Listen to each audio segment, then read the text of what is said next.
Do you miss playing Dungeons & Dragons, or just have a hard time finding a group in your hometown? Maybe you just wish you could play more. On Discord, we created a community of over 100 people who are playing D&D around the clock. By integrating Discord and D&D Beyond, we're able to provide an immersive experience that is the first of its kind.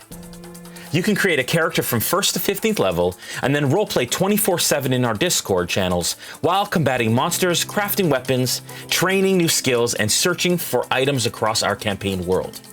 You'll also have the chance to participate in random combat encounters and go on monthly virtual quests. Ever wanted to try your hand at being a dungeon master? Or maybe you're an experienced dungeon master and just want the chance to run more adventures. As a community DM, you can run encounters and virtual quests for the community based on monthly modules written by our very own accomplished plot team.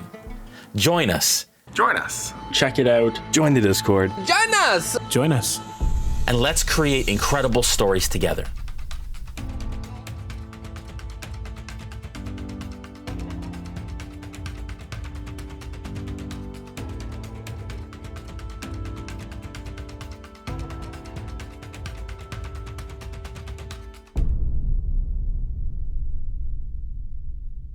Is the money really worth all this? It's not about the credits. I've been looking forward to this for a long time.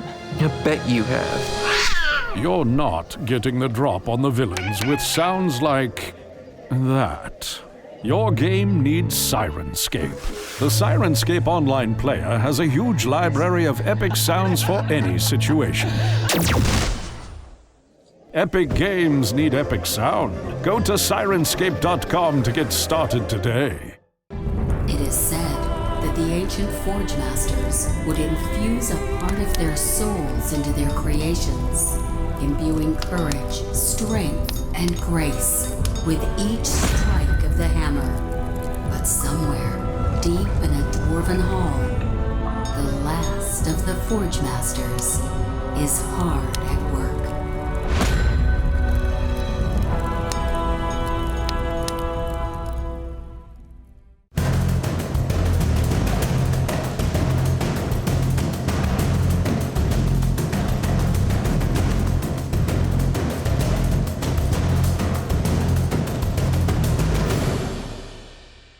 My favorite thing about using Shard was probably actually just the character creation portion of it. It was really, really easy to not only build the character out, it took you step by step on what you wanted to do. Visually, it just was easy to navigate.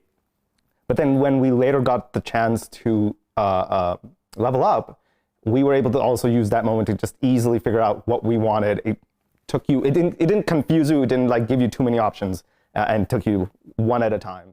Wastes of Chaos, the latest sourcebook from Kobold Press, gives you everything you need to create hard-hitting adventures in devastated lands far from civilization. From powerful new players options to ghastly villains and twisted locations. And with the Tales from the Wastes companion book, you'll get adventures uncovering the ruins of a world that was. Back Wastes of Chaos on Kickstarter today and bring Full Metal Havoc to your campaign.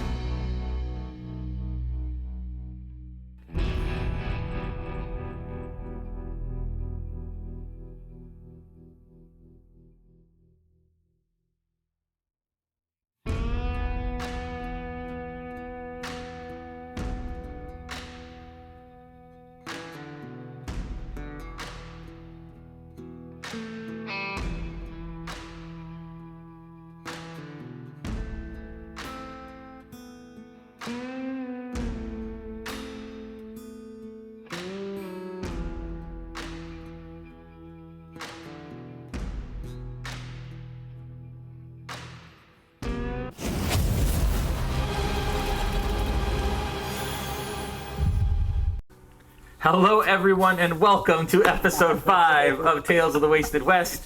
This is our fun romp through the Wild West in 5e using Kobold Press content. We're very, very excited. We're going to do a couple quick announcements and then we'll jump right into the action. Of course, want to thank Dungeons & Dragons for creating this incredible game that we know and we love and we play on a regular basis. Huge thank you to Kobold Press, of course, of the folks that are responsible for bringing this content to the table, are at my table, and it is an honor to have them. The Wastes of Chaos Kickstarter has now closed. Pre-orders will be up soon, and you can follow the Kobold Press socials for updates on how to pre-order The Wastes of Chaos. Of course, it is a guide for building a wasteland setting. I used it for this, and we are using it as collective players and characters to be able to have this awesome fun that we're having around the table. It's been incredible. As a reminder, it's 5e compatible, but agnostic across systems, and the Kickstarter did very well. Yeah. And you guys are, I'm assuming, very, very happy, which is awesome. Perfect. Also want to thank Shard Tabletop. They have created an awesome, amazing virtual tabletop tool for your 5e needs. At the table, we're using a number of the different capabilities and tools that exist, including the notes tool and including character management and character creation. And you'll see some stuff on screen as we read through spells and look at character stats and so on. So thank you, Shard, for sponsoring us. And they also partnered with Kobold Press on the Kickstarter and support all the Kobold Press content. So we're thankful to Shard for that. I want to thank Hero Forge, of course. Awesome custom-made minis. You can go on their website. You can create little miniatures for your tabletop. You can have them ordered in colored plastic or just plain that you can paint yourself, or download an STL and paint it yourself at home. Very exciting, very awesome. All of the player characters' miniatures are from Hero Forge, painted by our very own Jesse Jerdak. And thank you to Hero Forge, of course, again, as usual, and another member of the RealmSmith family, just like Hero Forge is Forged Gaming. They have incredible dice and accessories for tabletop games. Excuse me. I need a drink. And it's raining outside, which is really pretty. It's lovely out there. Describes my current heart state. Aww. Gloomy with a chance of meatballs. Forge Gaming. Sorry, John and Mark. Amazing company, incredible people, friends of ours, and really awesome, honestly, awesome people. They make it awesome dice, but they're even more awesome people. And they are creating custom dice trays and dice for us. Can we hold up one of the dice tray thingies? Yep. Do we have one? It's like a bedroll. Look at that. How awesome is that? So all the options, but it rolls out in the zipper. You can fit all of your dice in it, and it will have the Wasted West logo on it. And of course, the dice being the kind of rustic gold colored dice that we will be offering in a custom tin with the logo on the tin. Very excited. Forge Gaming, amazing. Booyakasha. Game Conclave, huge thanks to them. That is owned by Teddy Benson, who also gave us. I was waiting for it. Who I think is in a business call in the other room. Not anymore, he's not. Now everybody knows. Yeah, at least they know now how much we love to bear hug Teddy. But anyways, he's an incredible individual. They make custom tabletop RPG content for GMs and for other TTRPGs. It's awesome. And of course, Sirenscape. We're using Sirenscape to control all of the music and sounds that we have going. Some of it is Sirenscape content. Some of it is content that I have rights to, that I have actually imported in so that we can use it. Super great tool. Love the people at Sirenscape, and they've been always so awesome to us. Quick announcements: Incubus Fridays at 8 p.m. Eastern. Check that out if you want to join an amazing online role-playing server on Discord. Check out patreon.com/RealmSmith, and you can join our community of hundreds of people playing online on a daily basis. It's pretty awesome. D&D in a Castle for me is next week. Ooh. Alexander was there. It was awesome, and he survived. He survived Clearly. Yeah. And I am going next week, and then I will be there I'll be there October 16th to 20th, and then 27th to 31st.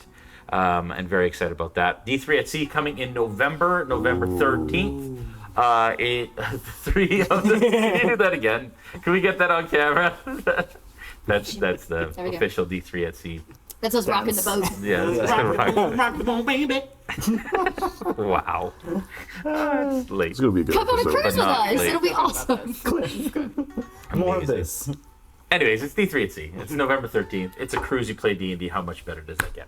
And then we also have just launched a spring 2023 cruise as well that you can register for.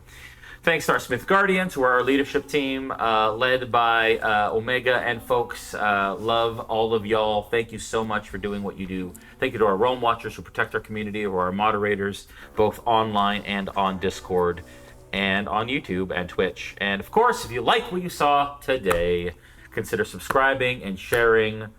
We love y'all. Without further ado, let us venture into the wastes.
Welcome back, y'all. Where we left you last time was pretty intense. It wasn't intense. It was. It could be. And it might wasn't be pretty. for Wedler for a little while outside of town. He's gonna You may- beat up a tent after Yeah. all of that. Yeah, exactly. But you rushed to see if the mayor was okay outside of the barber slash surgeon shop. He was not. And he was not. And so Mr. Smith, of course, aided in bringing him, or trying to bring him back to health, or at least restore and stop bleeding. Sully came in to help as well, with the help of Clint, of course, and the Dragonboard individual. And then Mr. Yates showed up and had a bit of an exchange with Wedler, who then was asked to be removed. It doesn't matter, he removed himself. Yeah, They he didn't remove me, I chose I it. said ass. You're... I said ass. Wedler is currently heading up the road towards the bank. And the rest of you are still out. Well, you three are still outside of the barbershop. You two gentlemen are inside taking care. What do you all do? Oh, sorry. And Mr. Yates had just finished addressing the town. I think I look over at Smith and the mayor. Yes, what's the verdict? What is the verdict? Yeah, we haven't taken care of the third. Yeah. The third. Because I had yet. to not. Oh to no! do- You open him back up. I opened to try it to do and, the what was the first one. Yeah. So let's do another medicine check. Okay. Another sleight of hand to see if you can fix the first one. And remember, I'm casting a spell that's going to always keep him stable because I'm still up. And does he stay unconscious? He stays the whole unconscious. Yeah. I mean, the chloroform put him out as well. So. Yes.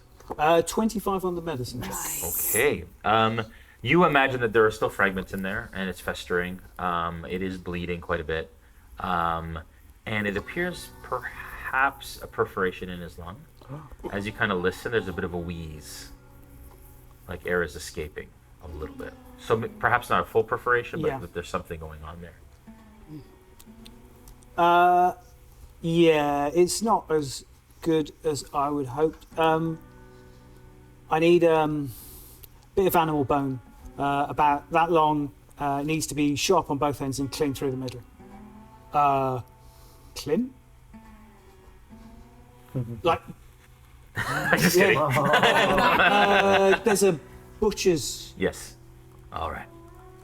But I'm going. Okay. So you all see Clint kind of rush out of the door, doesn't look at anybody. He gets to the door and that block Oh, is yeah. He kind of goes to open the door and he's like, what the hell? So I was making sure that Southern couldn't get in here, and now I've just realized that I made him smash! He kicks it open and then runs out. Great.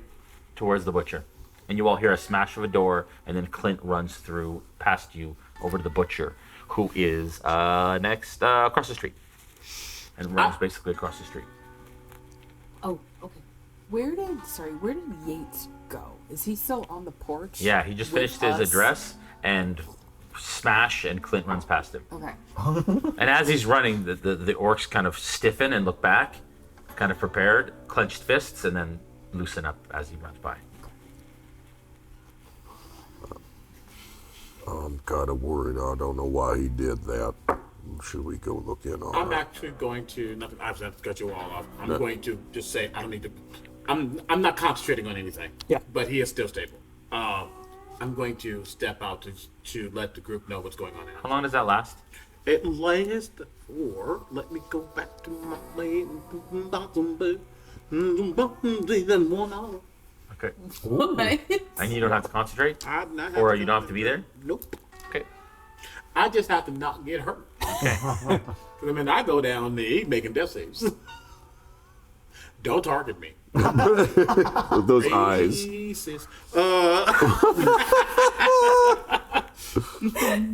JK, don't use that against him. But yeah, I'll step out.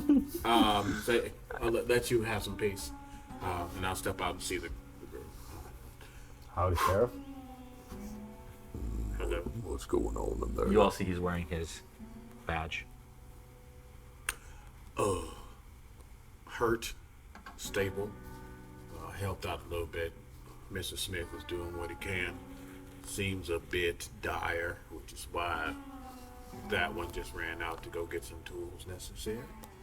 Is there anything that we can do to offer assistance? Nexus makes everything better.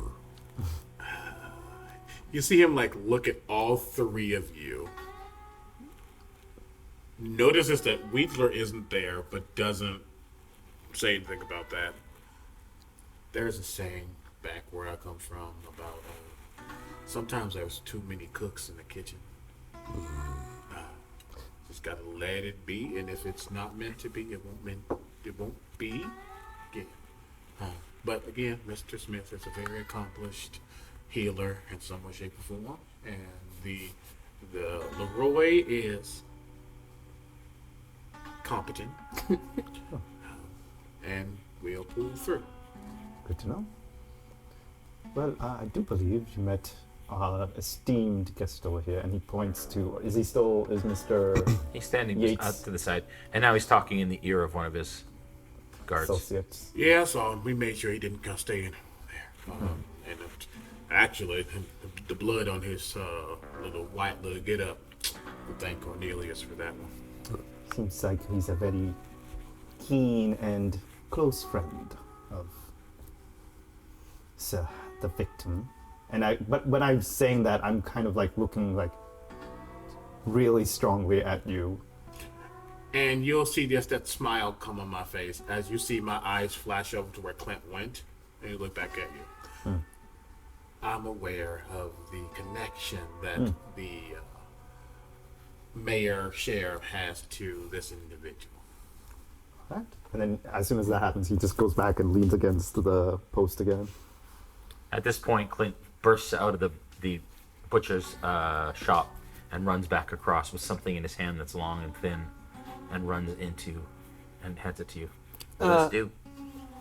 And I hold it up to the light to make sure that I can see all the way through. Yes. Yeah. Good. And I place it between two of the ribs and plunge it through the intercostal muscle. Yes. Yeah. All right. And there's a Yeah. as the air sort of starts coming out of that. Yeah. Can we get like? Can we like? But as that happens, there's a sudden spurt of red liquid first, and then it. Yeah. And then it. Can we just vote as a cast to give him inspiration for this doctor? Yeah, it's so well Yes, done. I haven't been handing out inspiration actually. That's a really good point. It's I so will start good. doing that. Should put a whistle on the end of that bone. So this doesn't matter at all, but Nexus has been staring into space for since Sully came out on the porch. And finally she's going to turn to Archie and Shiv and say, I believe the issue would be staffing, because if there were too many cooks, it would be quite expensive to run an overstaffed kitchen. It would be more logical to have fewer chefs, and therefore keeping costs down. And then she just keeps staring into space. That's great. Well put.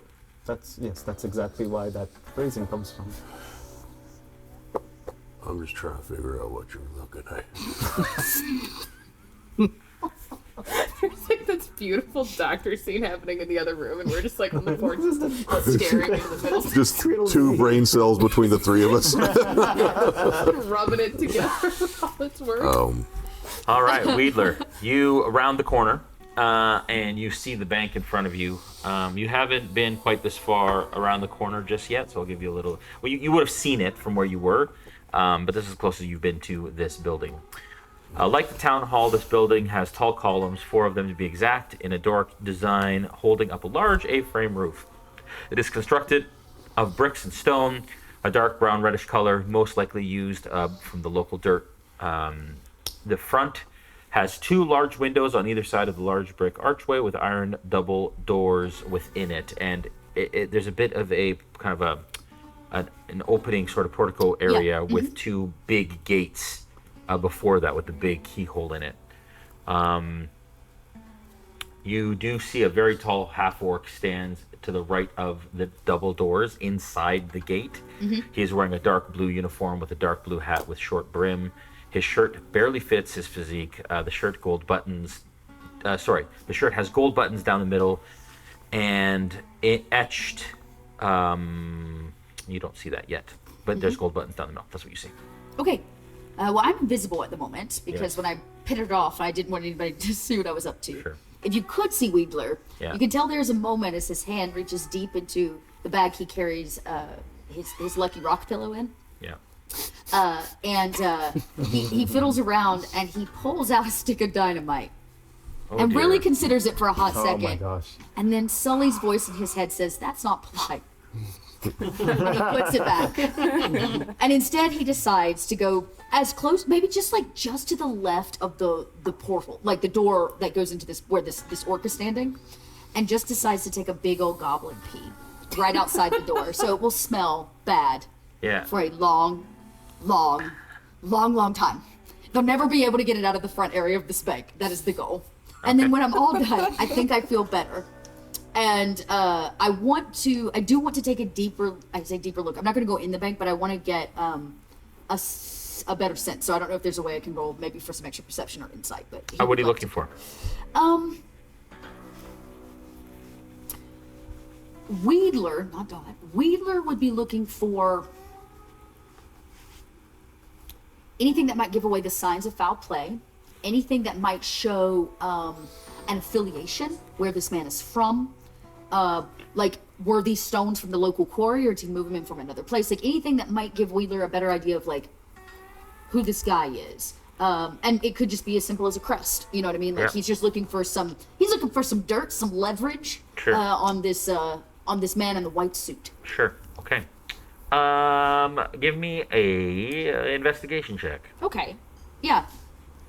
As you're looking at details. I was not like, necessarily... that's not my stats. Because it's not my stats. That's not my sheet. Let's try that again. Okay, well, I didn't do so hot. It's only a 6. Okay. Well, a 6, again, you basically maybe circle the building. Mm-hmm. You do see that all the windows are really reinforced. Okay. It's like you a can see there are stronghold. bars on it. Oh, yeah. And there is no other door out of it other than the front door. All right, good to know. Is all the ground here dirt? Yep, most of it. And it sits on a stone foundation? Yeah. Great. Wedler notes that for another day. Okay. And decides that as he passes by the door, he will also, crop dust the orc standing in the area, and then simply walk past. And since he is showing himself the way out of town because he chose to leave, he's decided he goes, I'm guessing, north, the north road. There's a point usually where there's like a welcome sign or like welcome to the town Sure. of. He's going to sit just on the other side of the line of town. Okay. And wait on his crew, which hopefully are going to come get him. Okay. But he has a seat. You can hear my stupid suit. All your money. What is it good for? Can you eat it? No. It's not even as shiny as my rock. It's a stupid baby. And he's just like going on and just kind of muttering under his breath in great aggression at this man who flexed power as a means of belittling everyone around him. Okay. All right. So in the meantime, I'm assuming, so Yates is still there. Shiv's like been contemplating and finally kind of looks up at Mr. Yates and goes, well, I guess I didn't get a chance to say this earlier, but I do apologize for escalating things unnecessarily. As I understand, someone who's lost folks he's loved in the past, tensions run high, emotions run high. If I may say, though, as you had mentioned, you are a close friend of the sheriff, correct? But we are friends, yes. Yes. And you also are the proprietor of this town, I'm assuming, as you mentioned, the owner of this... I own the bank, and, Yes. many have been able to run their businesses or start their businesses or buy the buildings that they run their businesses in because of the loans that I gave them. Right, so you must have quite the investment into all of this. Of course I do. So it would be much beneficial, and I would assume one in that position would be quite grateful when something that You want came some to- money. I get where this is going. Smart man. Yeah, well, see... Nothing much, just to get out of your hair, to leave this town. I understand that you don't want trouble for too long. Well, first of all, you're welcome to stay as long as you can, as long as you want, as long as you don't pull guns on people when we're just having conversations. Fantastic. So I'm not going to pay to leave my town. I also didn't ask you to defend it either. I appreciate it, very much so. But I didn't ask you to. And so to give you a reward for something that I didn't ask for, but perhaps I could find some other work for you. I don't know about that. I think I'd have to consult the rest of my compatriots for Fair additional enough. work. I'm already currently hired for something else. Then you sound busy. Fair. But, if I may ask, at least could we perhaps ask for help to lead this fine establishment of yours? Well, I'm not sure what you mean. Supplies, things that would help us on the road. Absolutely. There's a general store called Dadek's just up the street. And they have everything that you need there. This man. Nexus is going to like pull on Shiv's like sleeve several times and then like gesture over and She's my compatriot needs me. Excuse me. I see that. Enjoy. and we'll like whisper to Shiv, but just so everybody knows what I'm saying. Nexus will say, "It seems impertinent to throw around accusations unnecessarily, but perhaps you could ask Mr. Yates if he burns down the buildings of anyone in town who owes him money, or was it just Mayor Jenkins?" You want me to ask him that? Yes. You want me? Yes. You just to ask him if he Yes. You don't have to, but it seems pertinent to our goals. How about this? Before you make me do anything, perhaps we should have a group consensus, because clearly... I will ask him. That's a good idea. You should go ask him. What I mean by this is we have 3 other compatriots who are not here. Oh, that is correct. And perhaps it would behoove us to consider them. Nexus will like nod seriously, and she'll say, We do "I will have an make-" officer of law right here. Yeah, Nexus will like nod very seriously and say like, "I will make a note of my question, but ask it at a later date." Run it by them, and if they agree, feel free. I have nothing against it. We need Wedler. He's the smartest one, I think. That's a good Back question. inside. All right. So Okay. you. I'm thinking, it's fine. We've been out here for a little while. No, I know. Go ahead. Go for it. So back inside. So tap the chest cavity, taking the pressure off the lung, and now... I love every doctor watching this. Like, that is so far from it. Like, everybody thinks it's deal with super Grey's cool. Anatomy. Like, They can deal it's with super that. cool, but we're like, whatever. Just like cut there. The and put that in. television tells me that that's what you do. So that's what we're doing. Yeah. Yeah. I studied at the College of Queen Medicine.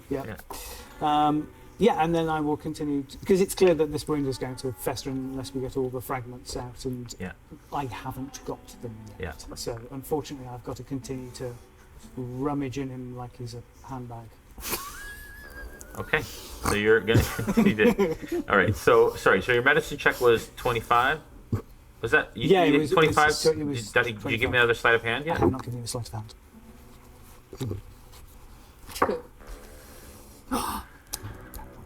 That sounds a lot like a nat 20. Oh, nat 20. Takes me to 24. Wow. Dang. All right, you know exactly what you need to do to repair this lung and get him back to normal. I'm gonna call you McSteamy from now on. That's for sure.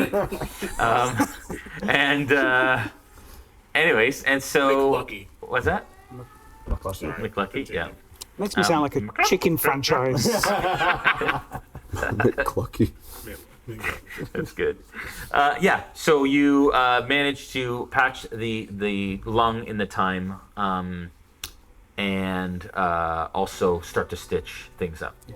And you think you've dealt with that wound specifically. There's one more left. And we've been, I'd say, at this point, probably about half hour, 40 minutes through his spell. How's Leroy doing?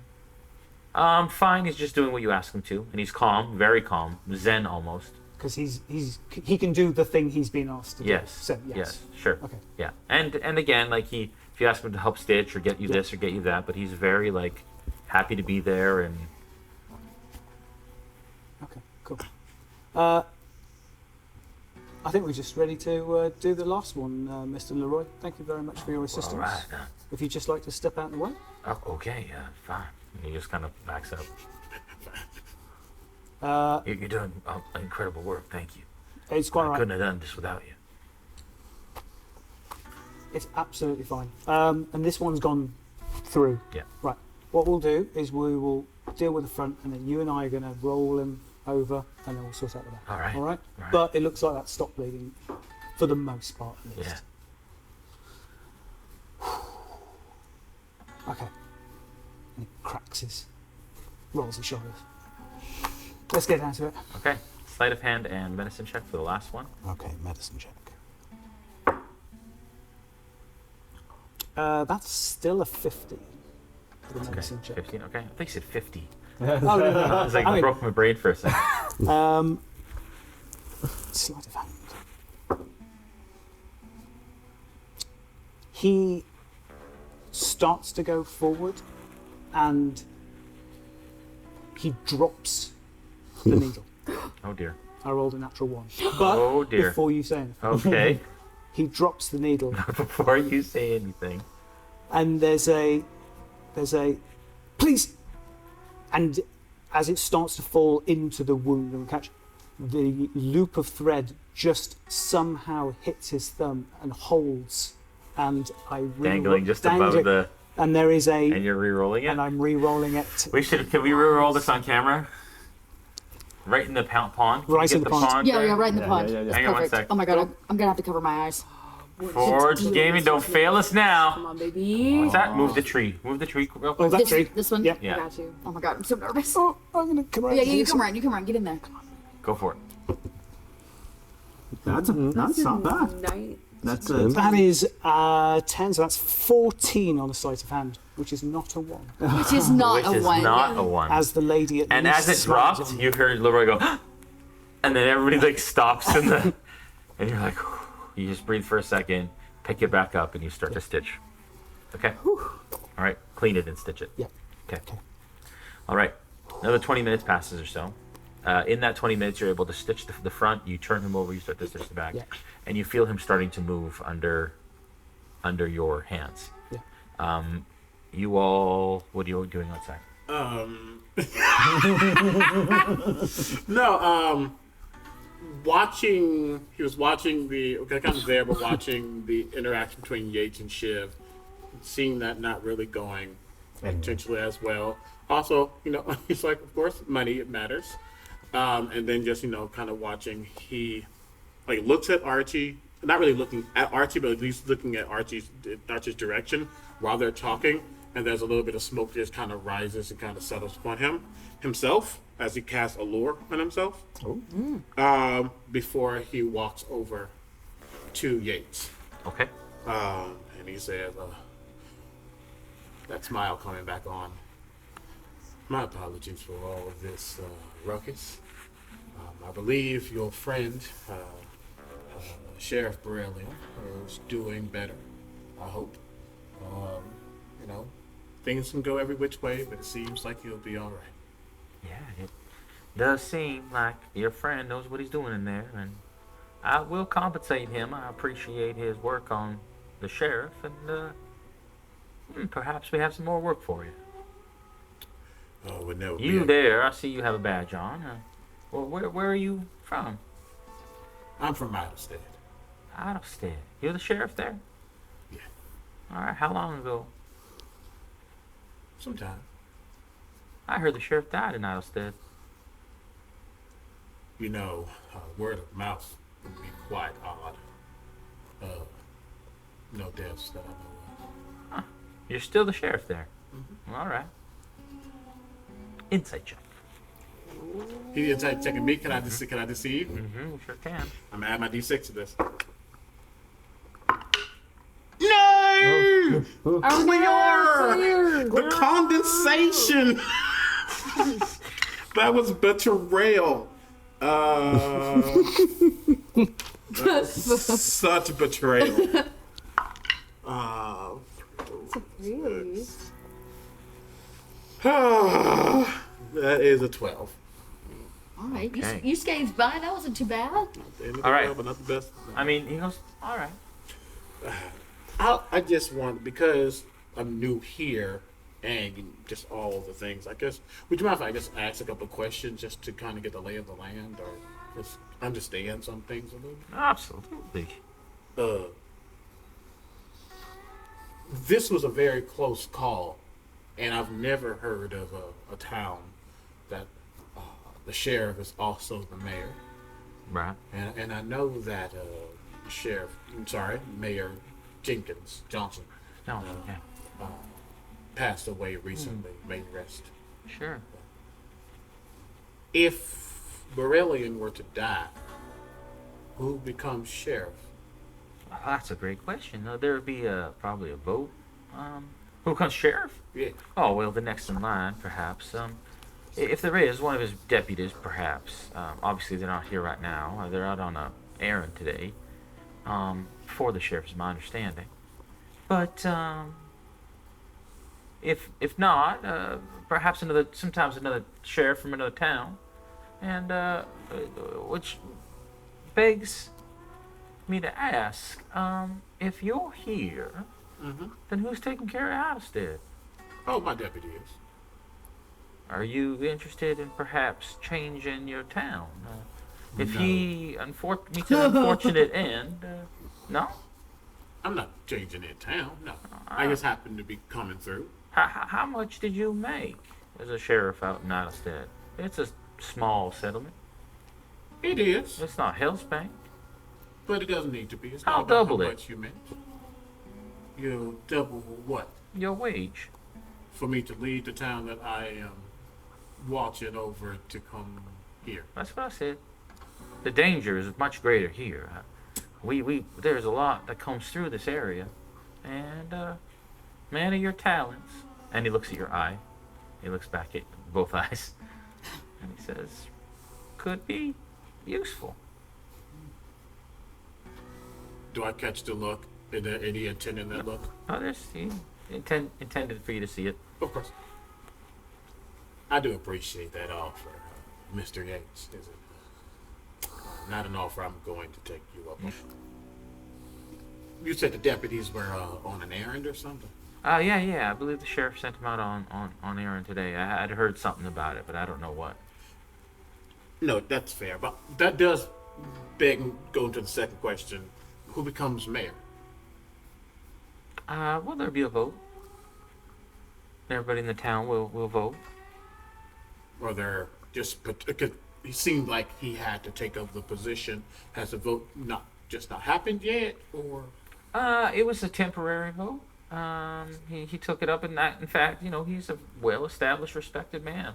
Gotcha. And so the town voted him in, even though he was still sheriff. He was the best person for the job, I guess. Is there any ill intent? Is he Insight. irked about that?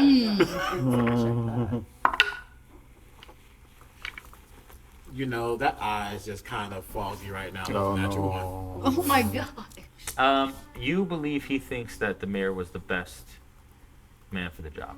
Gotcha. Like, he thinks that he absolutely believes that is the case. And you get the sense that he's being completely truthful about everything he's saying.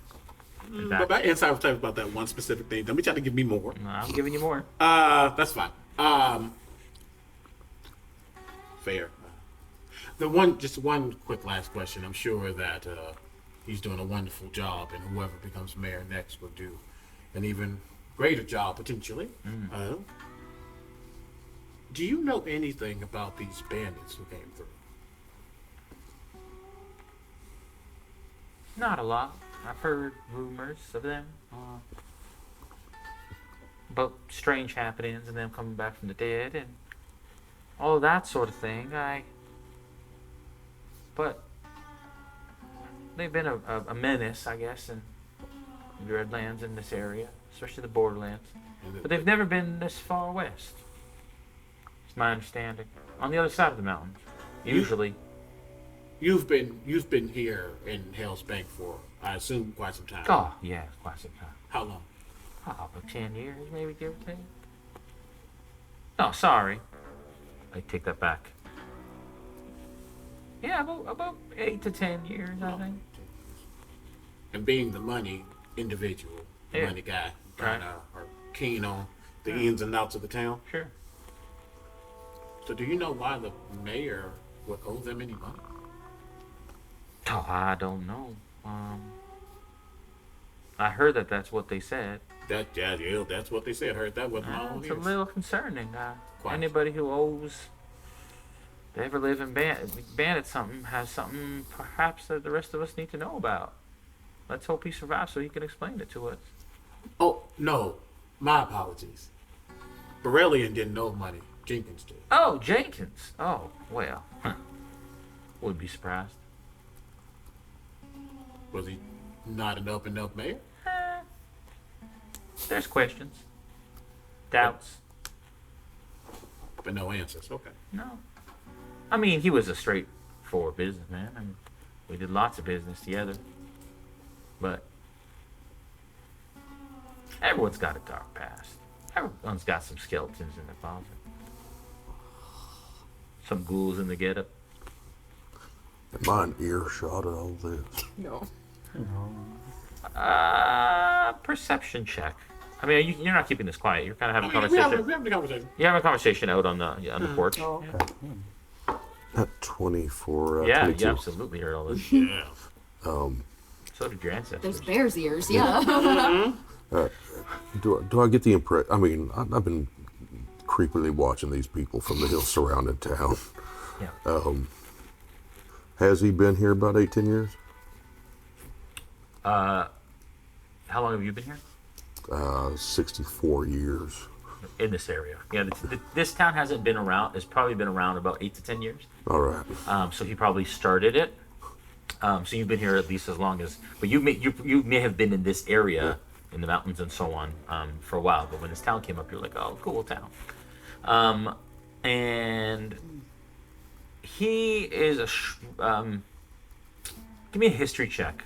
Oh, that's my speciality. There's not too bad. That's 17. Okay, 17. With a 17, you've heard, not that you necessarily understand things of money and finances and government and all that kind of stuff, but or care to frankly, but you've heard that he's a shrewd businessman. Like, that's something that people have said, and that he lacks his money.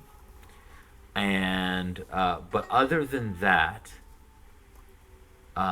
you don't get the sense that there's any sort of foul play involved. He's helped a lot of people in this town, and he's built a lot of the buildings here, and then people are paying him a mortgage or a fee in order to pay it off so that they can own it.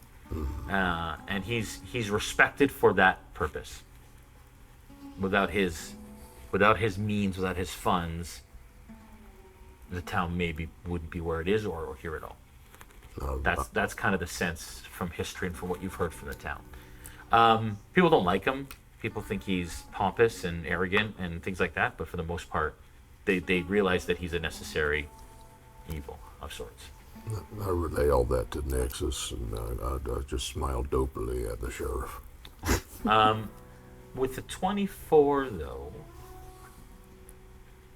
you get a whiff of something over the wind, and it's not the crop dusting from Wedler across town.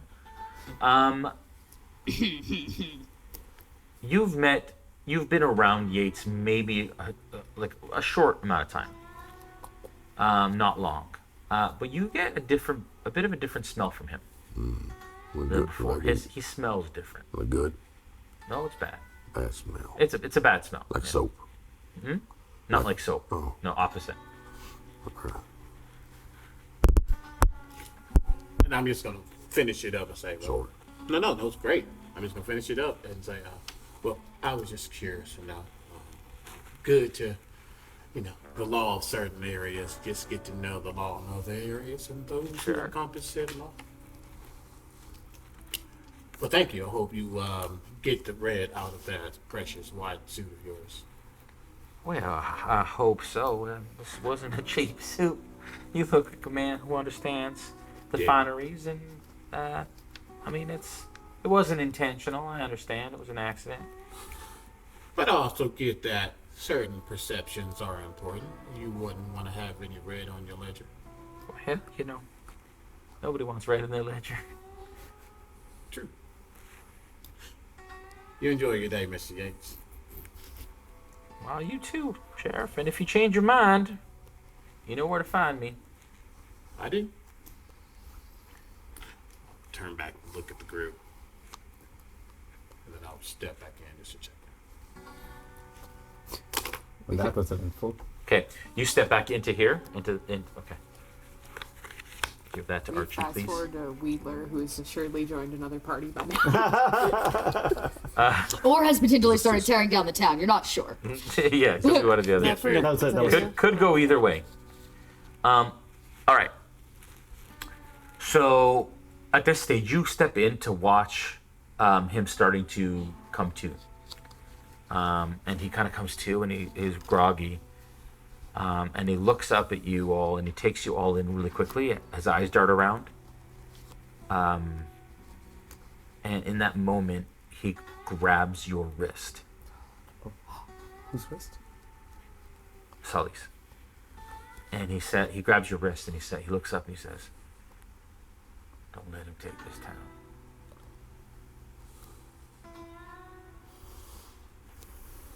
It's yours until I'm back on my feet.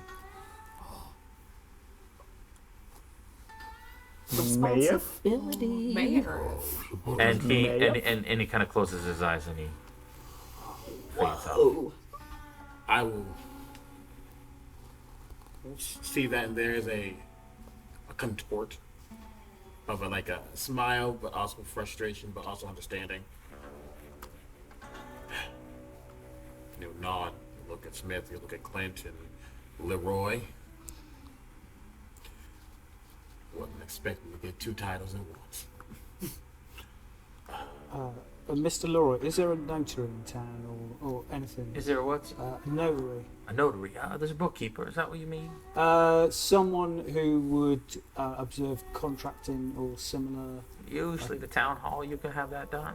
All right. Who would do that? Yeah. Yeah. Okay. Right.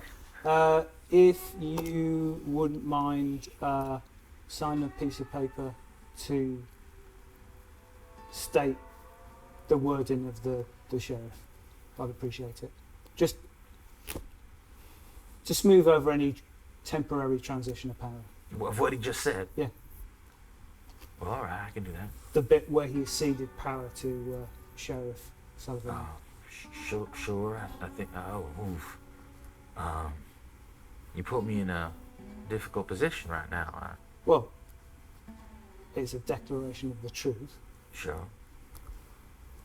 Clint says, "Hell, I'll do it." Yeah, thank you, Clint. Go, Clint, go! Turned around. Join the party, yeah, come on. Come on, Clint. Let's go, Clint. I'll pet your fur. Do it. We always love a So that gets DMPC. done. Yeah.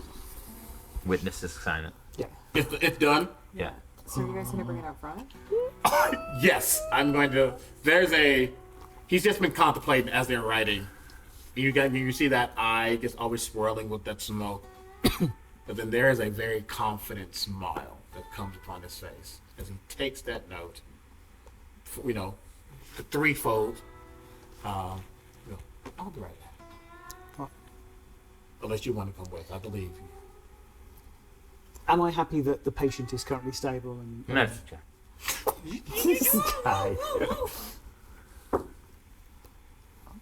Hi. 16. Yeah. Yeah. Yeah, he seems stable. All right. Doesn't seem to be any internal bleeding. Mr. Leroy, I'm going to leave him in your care currently. When he stirs, can you make sure he sips some water? Well, yeah. I don't know if this is the best place for him to stay. Perhaps he needs to go back to his home. Is there anybody, other than yourself, is there anybody with any sort of medical training who can look after him? Or at least while he convalesces? Perhaps. I mean, maybe the priest to take care of him. I'm sorry, there's a priest here. Well, yeah, the temple. Throw something. That's good. Yeah, no, that would be great. Yeah, he should be taken to the temple then. Yeah. Oh, man. All right, okay, now he's stable at least. All right, okay, I'll send a runner. But in the meantime, I'll just leave him here with you, if that's all right. All right. Okay. And I clean the gore off my hands, and I have Laura in my hand. Okay, well, thank you very much. Very strong. And even, deceptively strong. Yeah. Grip. I'm just going to leave my stuff here. I'll come and clean it up, and I'll come back and cut the rest. Yeah. All right. Okay. Thanks. I'll start cleaning it up right away.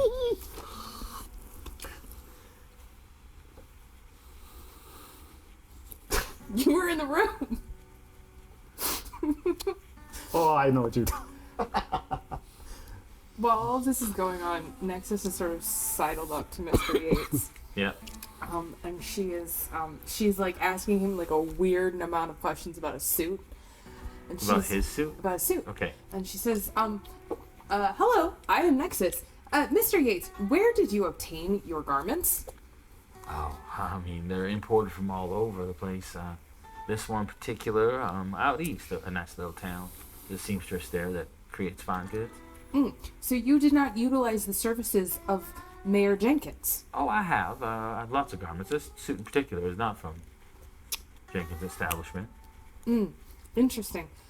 Lucy, I came to town to buy a dress for my father's wedding, and when I came to town, I realized that the tailor shop had burned down, and now I am without an outfit for my father's wedding, which puts me in an odd predicament. I was wondering if I might borrow one of your suits. Oh, my suits aren't really for borrowing. But I'm sure we can probably do something about that. I mean, there's no tailor now in town. But you could maybe check with the, Daddix could probably import you something if you're looking for something fancy. Or they may have some garments for you. Okay, so Nexus will kind of like nod and say, thank you for the information. I appreciate it. Also, if you have skeletons in your closet, I would not recommend putting them in the cemetery because it turns out that they will probably return to your closet. Yeah, I heard about something lurking around or something. Is that true? We've had some weird happenings around that graveyard. They say sometimes the dead, if they are buried with much regrets, they come back to fulfill those regrets. Well, I don't know about all that mumbo jumbo, but True, but I did see a Walking Dead, so I don't know whether or not it actually has regrets and is walking around, but I love that play. I saw it the other day. It was really great. It was about zombies and things, and some guy named Carl. It was great. No, it was actually Coral. Coral. He was the triangle. Coral. I'm turning this game around. We're all going home. But either way, I would say that if it is true that whoever that regret is or that feelings are put against, they probably should be careful. Well, that sounds like scary. It's a scary story. But yeah, I mean, if you find out more about that, let me know. Maybe there's some Shiv conversation for you. accidentally drops the shoe. Performance check. You accidentally. I mean, he has it on him. Yeah, you're trying to do it to see if you can get a rise up. Yeah. Oh, yeah. Okay, It's the Hamlet moment with the play. Oops. Yeah. Oops. Yeah. Look at this shoe. Oh, come on, no. Oh no. Okay, God. Either way, it's not gonna be great, but still, ace 8. An 8. 8. The shoe kind of plops onto the ground. Oopsie. And he looks down. And he looks back up at you and he says, Oh, I'm so sorry. I you dropped your shoe. Yes, my apologies. I picked it up. And sorry, it's just. I don't think we'd have too much to worry about if somebody came out of the grave to you, because a critter like that probably ain't got no sense about it. Ain't that right, Mr. Yates? They're just kind of brainless and don't really have ambitions or nothing. They're just kind of dumb, mindless critters, right? Anything that come out of the grave. Again, I don't know about any of that. It's just kind of goofy, silly, stupid critters, Yeah, right? you know, the Dreadlands are what they are because of magic once upon a time. And whether you believe in all that mumbo jumbo or not, or where it comes from, I mean, all kinds of crazy things happen out here on the Borderlands. Oh, good to know. All right. You said your daddy was getting married. Does he need a ring bearer? Sully starts to come back out. He says, by the way, Mr. Yates. Yeah. It's not that I'm rethinking your offer. It's more so that it's already happened. Well, what do you mean? I extend his hand. I'm your new mayor.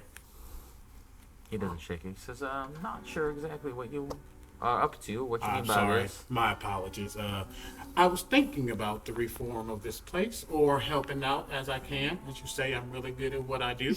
And Borellian himself won't be able to handle his duties, so I'll be taking both of them on. I believe that I would like to be witness and speak to Borellian myself to find out if that's Well, you're the banker, but we do have witnesses. Who? 3. Who exactly? I walk at this point, finishing, still wiping the blood off my hands, and sort of come out behind him. I've got some good news, everybody. Everybody like peeks up and they start to mutter amongst themselves. The mayor is now in a stable condition. I reckon a few days of convalescence, and he'll be up and about. The crowd cheers. But he did say, I mean, he's been drifting in and out of consciousness, but he's going to be down for account for at least, a couple of weeks. So he's appointed Sheriff Sullivan here, temporary control over the sheriffdom. Wait, now. Just wait 1 minute. You can't just come in here and just start saying things. I mean, who are the witnesses of this? Were you two as part of the same group that came in here? Well, the other witnesses are Leroy and Clint. So all 4 of us heard the declaration. Leroy, well, first of all, Clint's a bounty hunter. I mean, you know his kind. They'll say yes to anything for any sort of cause. that's But not- One of my best friends is a bounty hunter.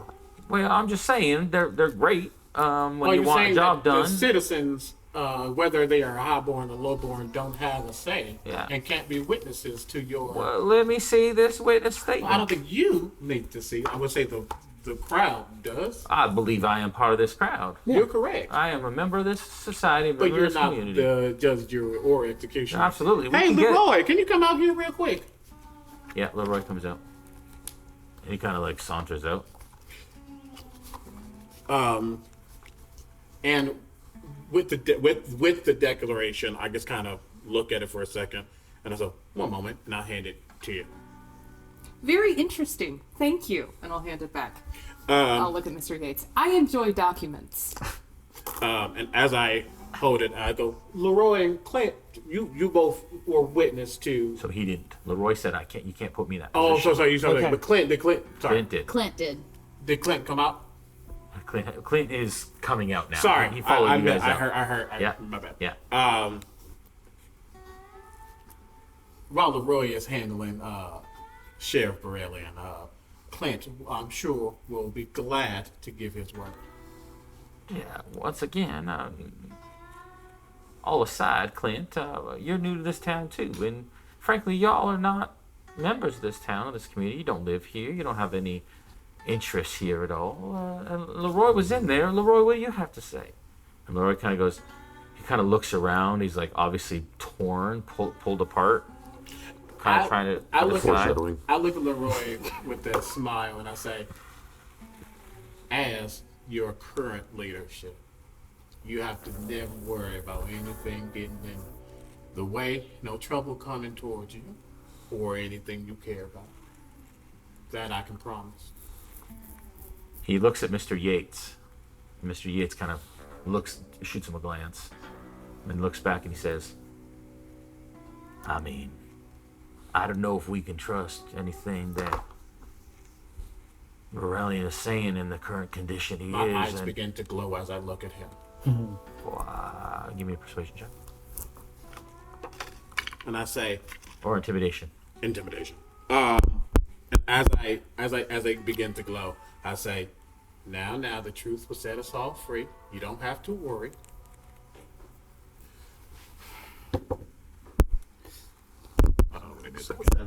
Seven. That makes it 13. Okay. 13. Can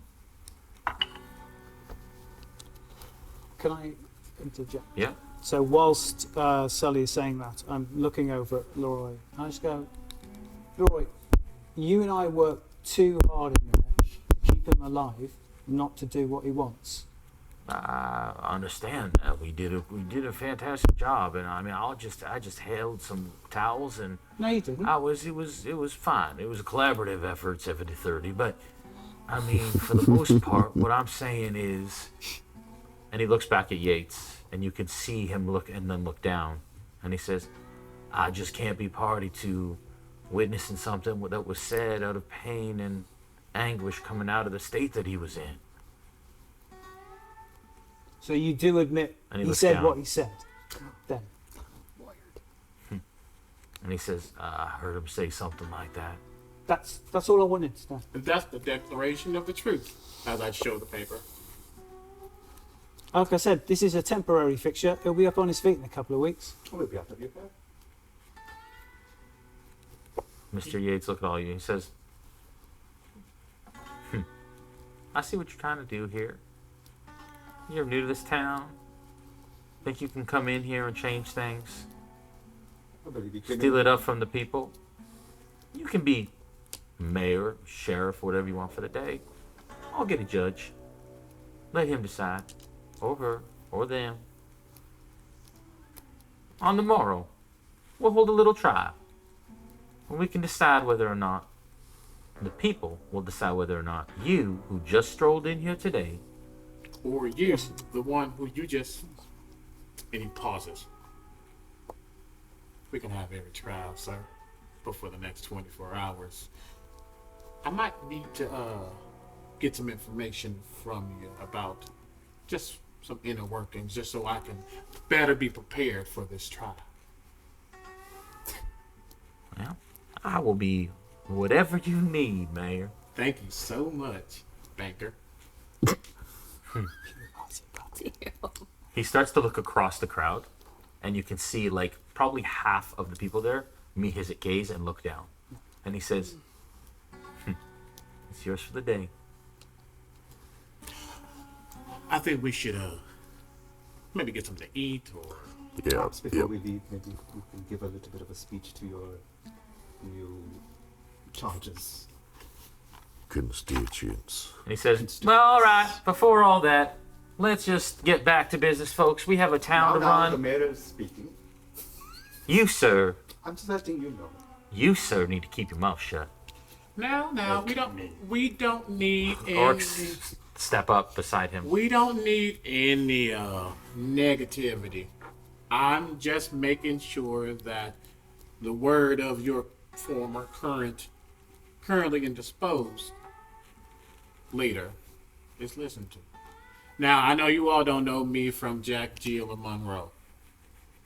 I know you all have your ways, not bad. You all are content with this life, with this town, with your friends.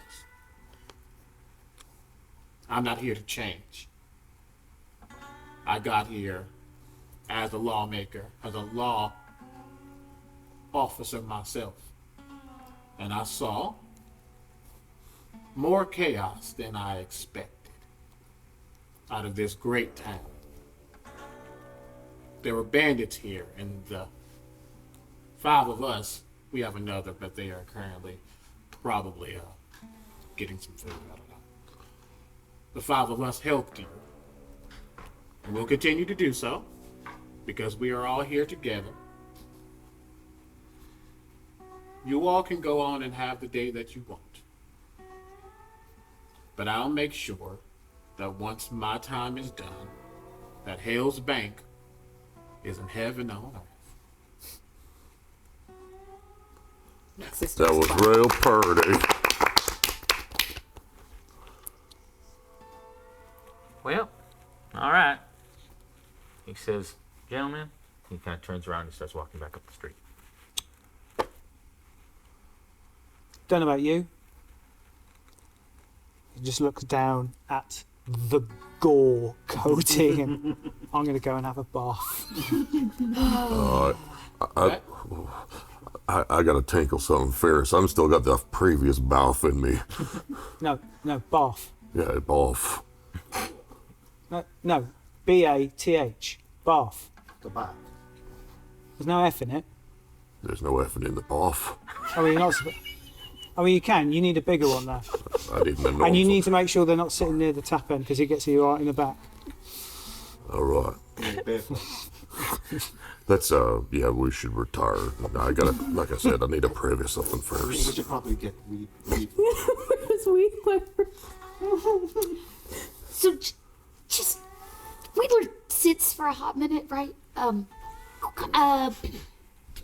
burned down ruins. We haven't actually looked at those yet, have we? You haven't, no. Can Wedler just like maybe take a loop around before he heads out of town officially to do a quickie peek? Yeah, absolutely. Anything strange? Because we were told, right, that, or the book told us that people had thought there had been looters. Yeah. Right? Yeah, scavengers, yeah. Those scavengers, that's what it was, yeah. Okay. Would you like me to roll anything to maybe take a quick peek at the ruins? Yeah, so if you want to kind of go, yeah, you can walk up the road. Basically, after, maybe I'll just loop it before I officially Sure. head out. I'll just walk that whole Sure. street, Sure. invisible. Well, but you yeah. probably wait by the sign for a little while and realize I'm nobody's like, coming. "Oh, they left me, Yeah. and so again, I use that cantrip holding this weird eyeball in my Yeah. hand, glass eye, and I, knowing I'm not supposed to be in town, but in denial about it, I run down to just take a peep. And then I remember the ruins, and we haven't actually looked at them. All right. All right, so you head over to the ruins, and as you step up right away, what you notice initially is the following. You see before you the husk remains of a 30 by 50 foot wooden building, almost burnt completely to the ground. Upon entering the ruins, from what is left, you can see that the building had a counter in the middle of the main room and shelving and storage of some sort in the back. 3 wooden steps remain of a stairway that must have led to a second floor, now all burned away. All right. Yeah, Wedler will just, again, he's invisible, so I guess he doesn't really have to hide, but he's a desk goblin, so he kind of creeps in, like he might get caught, just to see, is there anything out of the ordinary? What would Wedler be looking for? Wedler would look, Wedler knows a lot about, the deconstructing of stone and things of that nature, the things that affect it, possibly even just the general, raiding and burning of buildings. Sure. Is there any way he can kind of deduce, was this accidental or was it purposeful? Okay, investigation check. Okay. Oh my god, another nat 1. The dice have not been good this episode. No, this is, I'm just not going to roll with this dice anymore. Shun. Dice Joe. Dice Joe. Yeah, I guess I don't. It was absolutely an accident. You're pretty convinced that this was an accidental fire. Okay. And there's no foul play involved. Any just stuff around, anything left from you said it had been looted or scavenged? Some clothing, like textiles. Ow. A couple spools of textiles, but they're all burnt and smoky and unusable. Anything of value seems So to stylish for a goblin. be... and nothing of value has been of value to most people. Yeah, Wedler like picks up and he's like, "Oh, I like it." He might rip off a piece. It never hurts to have extra fabric in the wasteland for a variety of things, and he finds maybe a piece that's not too terribly burnt, but just stylish enough. Sure. Wraps it around his neck. It's his now. He's taking it from this town. No, excuse me. He's taking it from Yates, who owns this town. Yeah, and then when he's all done, he kicks around a little dust and heads back because he's supposed to be out of town, so he goes back to his waiting spot, kind of like a scolded child who's stuck out a timeout. Oh. Is Wedler still invisible? Yeah, absolutely. At this point, he's not supposed to be in the town, so. Would you have sent? I was just going to say, someone should go down and just see if Wedler's there, bring him back to the end. Yeah, you see Shiv walk around, and then as he tries to look for him, like, Wedler. Little gremlin says, "What? Wedler?" This time you don't hear a what. But I don't know. This is Jason's call, but I would head back out to the kind of sign post that sits at the edge of the road. So I would turn back. You would be able to see me sitting by the sign. Yeah, and I would say even maybe back from, you would cross at the cross. Oh, okay. So you're calling my name and I'm invisible? Yeah. Is there anybody else on the street? Lots of people. Yeah. Oh yeah, I'm not gonna pop out right now because I'm gonna scare everybody half to death. It's like regular business, right? Oh no. Yeah, I can't pop out or everybody in town is gonna have to make a check that's around. So if I speak, I become visible, don't I? Isn't that how the visibility? No, not if you speak. No, if I speak, no, I go. If you're attacked or attacked or cast spell. Shh! I'm not here. Okay. Not What are you? here. What is it? Why are you invisible? Because I'm not supposed to be in town. Who told you? No one said you could leave the town. I mean, Yates kicked me out. Yates is not in charge. And Well, you tell him that. Well, our sheriff told him that because now he's in charge. Oh, he officially. lived. He lived. Not that one. Sheriff Sully. Some people on the street are kind of looking at you, talking to yourself. Yeah. Keep walking. What do you mean, Sheriff Sully? He was already sheriff. Oh, well, now he's mayor. Mayor? He's the sheriff. He's the sheriff. He's now the mayor. If I... Jason, I'm so sorry. I would get very excited when I hear that one of my best friends and partial father figure is actually now the sheriff. I would get so excited I couldn't hold the concentration to maintain the invisibility, and I would toss the eyeball and I'd go, "He's sheriff!" So everybody in the area that doesn't know I'm there may to me. Suddenly, I trench coat. As he's already sheriff, is he the sheriff? He's the Merifef. To become the sheriff. The sheriff. The sheriff. Just, I don't know how many people get terrified, but this dust goblin pops out of nowhere. I did a group check. Yeah. They're okay. Okay. But today was nuts, so everybody's already a little on edge. And so it's like, they're relieved that it's not another bandit. Great. Okay, great. I do the little thing where I try to catch my the glass eye so I don't lose it because that's my bauble, and I put it back in my pocket and I go, he's always wanted to be sheriff. Well, he was. First off, he's already a sheriff, I believe. Well, now he's a double sheriff. Sheriff. Well, more importantly, he has mayorship, which means, first and foremost, that I can stay. He called you back, yes. So come back, but we're expecting trouble. At least I'm pretty sure. Surprise! Since we walked into this town, it's been nothing but trouble. Okay. Perhaps we can have a little bit more decorum. I understand I might not be the You best. want more decor? No, I mean. There's some fabric left over at the ruins. What? You went to the ruins? Well, yeah, what else was I supposed to do? I don't know where you went. I don't. Well, technically I peed on the steps of the bank, and then I contemplated my life options on the outskirts of town until I decided that maybe I could make myself useful, and I went to the scavenged leftovers of the old needle thread. What'd you find? Did you find anything? No, except for probably whoever ran the shop, Mayor Jenkins. He was a bit of a klutz. It's definitely an accident. Really? No foul play. Although. Oh, I found this. Hold up a piece of new fabric. Well, you hang on to that. Yeah. It's got like holes burned into it and like Is it nice? reeks of smoke. It's lovely. What I would suggest, perhaps, maybe we can re-look at it when it's not so crowded outside, because, if you recall, there were certain things that were said or considered by the previous. Oh, there was a lot. So how about this? We regroup. We decide our next set of plans. Well, probably back at the town hall. That's where. He just said me back at the inn. Thank you. Back at the inn. Okay, but we're gonna leave this town, right? No. Eventually, my hope is yes. But I mean, We're gonna that's. visit Tweedler. And we're gonna find the artifacts and the map in the bear pocket. I mean, I'm just your hired, so wherever you want to be, that's where I'll be until you let go of my services. Be where Wheeler wants to be. I'm so sorry. Okay, but okay. Sheriff Sully, I don't know what to do. You wanna hold my hand? If you insist, is that part of the? All right, I believe that was part of it. Look, Claus said nothing about you having to hold my hand. Do you want to? It's all wet.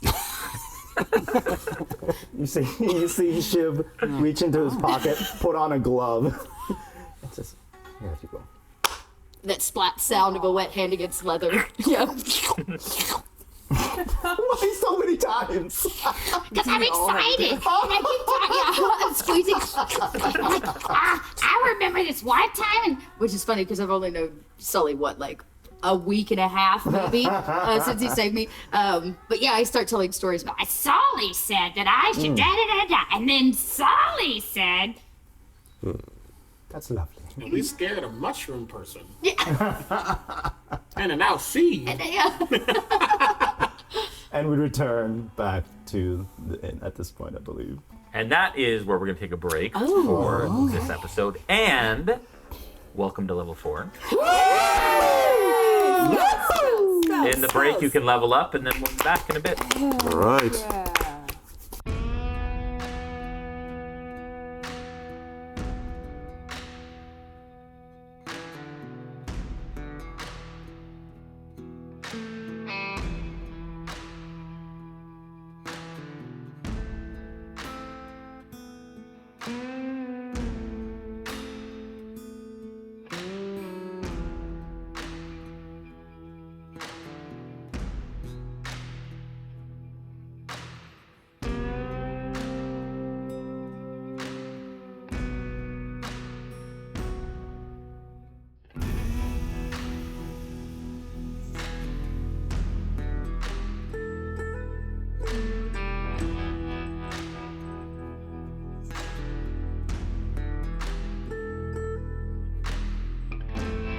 Do you miss playing Dungeons & Dragons, or just have a hard time finding a group in your hometown?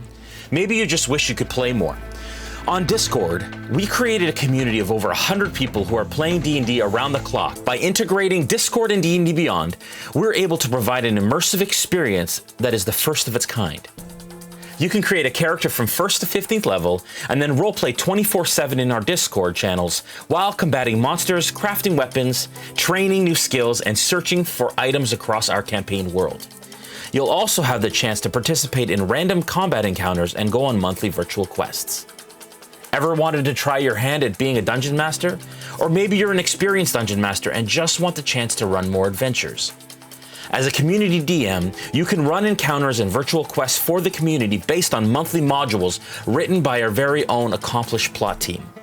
Join us. Join us. Check it out. Join the Discord. Join us! Join us. And let's create incredible stories together.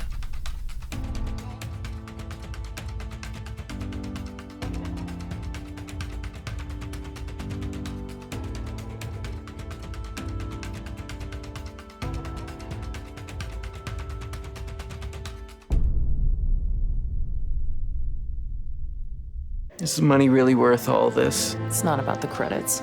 I've been looking forward to this for a long time. I bet you have. You're not getting the drop on the villains with sounds like that. Your game needs Sirenscape. The Sirenscape online player has a huge library of epic sounds for any situation. Epic games need epic sound. Go to Sirenscape.com to get started today. It is said that the ancient Forge Masters would infuse a part of their souls into their creations, imbuing courage, strength, and grace with each strike of the hammer. But somewhere, deep in a dwarven hall, the last of the Forge Masters is hard at work.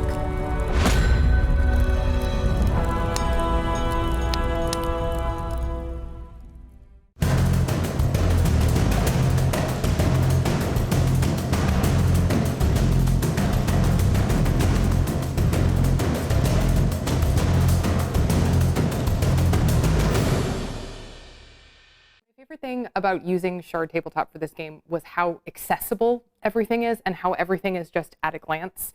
I do a lot of work with like accessibility, especially for disabled and neurodivergent people in the TTRPG community. And Wastes of Chaos, the latest sourcebook from Kobold Press, gives you everything you need to create hard-hitting adventures in devastated lands far from civilization. From powerful new players options to ghastly villains and twisted locations. And with the Tales from the Wastes companion book, you'll get adventures uncovering the ruins of a world that was. Back Wastes of Chaos on Kickstarter today and bring full mental havoc to your campaign.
Hello, everyone. Welcome back from break. Welcome to level 4. Woo! What I'd actually like to do is go around real quick and just give me a highlight of something that is different for you at level 4. Okay. That wasn't before, even if it's hit point. Even if it's a hit point, what's the word I'm looking for? Increase, or a feat, or abilities, or whatever it is. Let me know what you did at level 4 real quick, starting with Sully.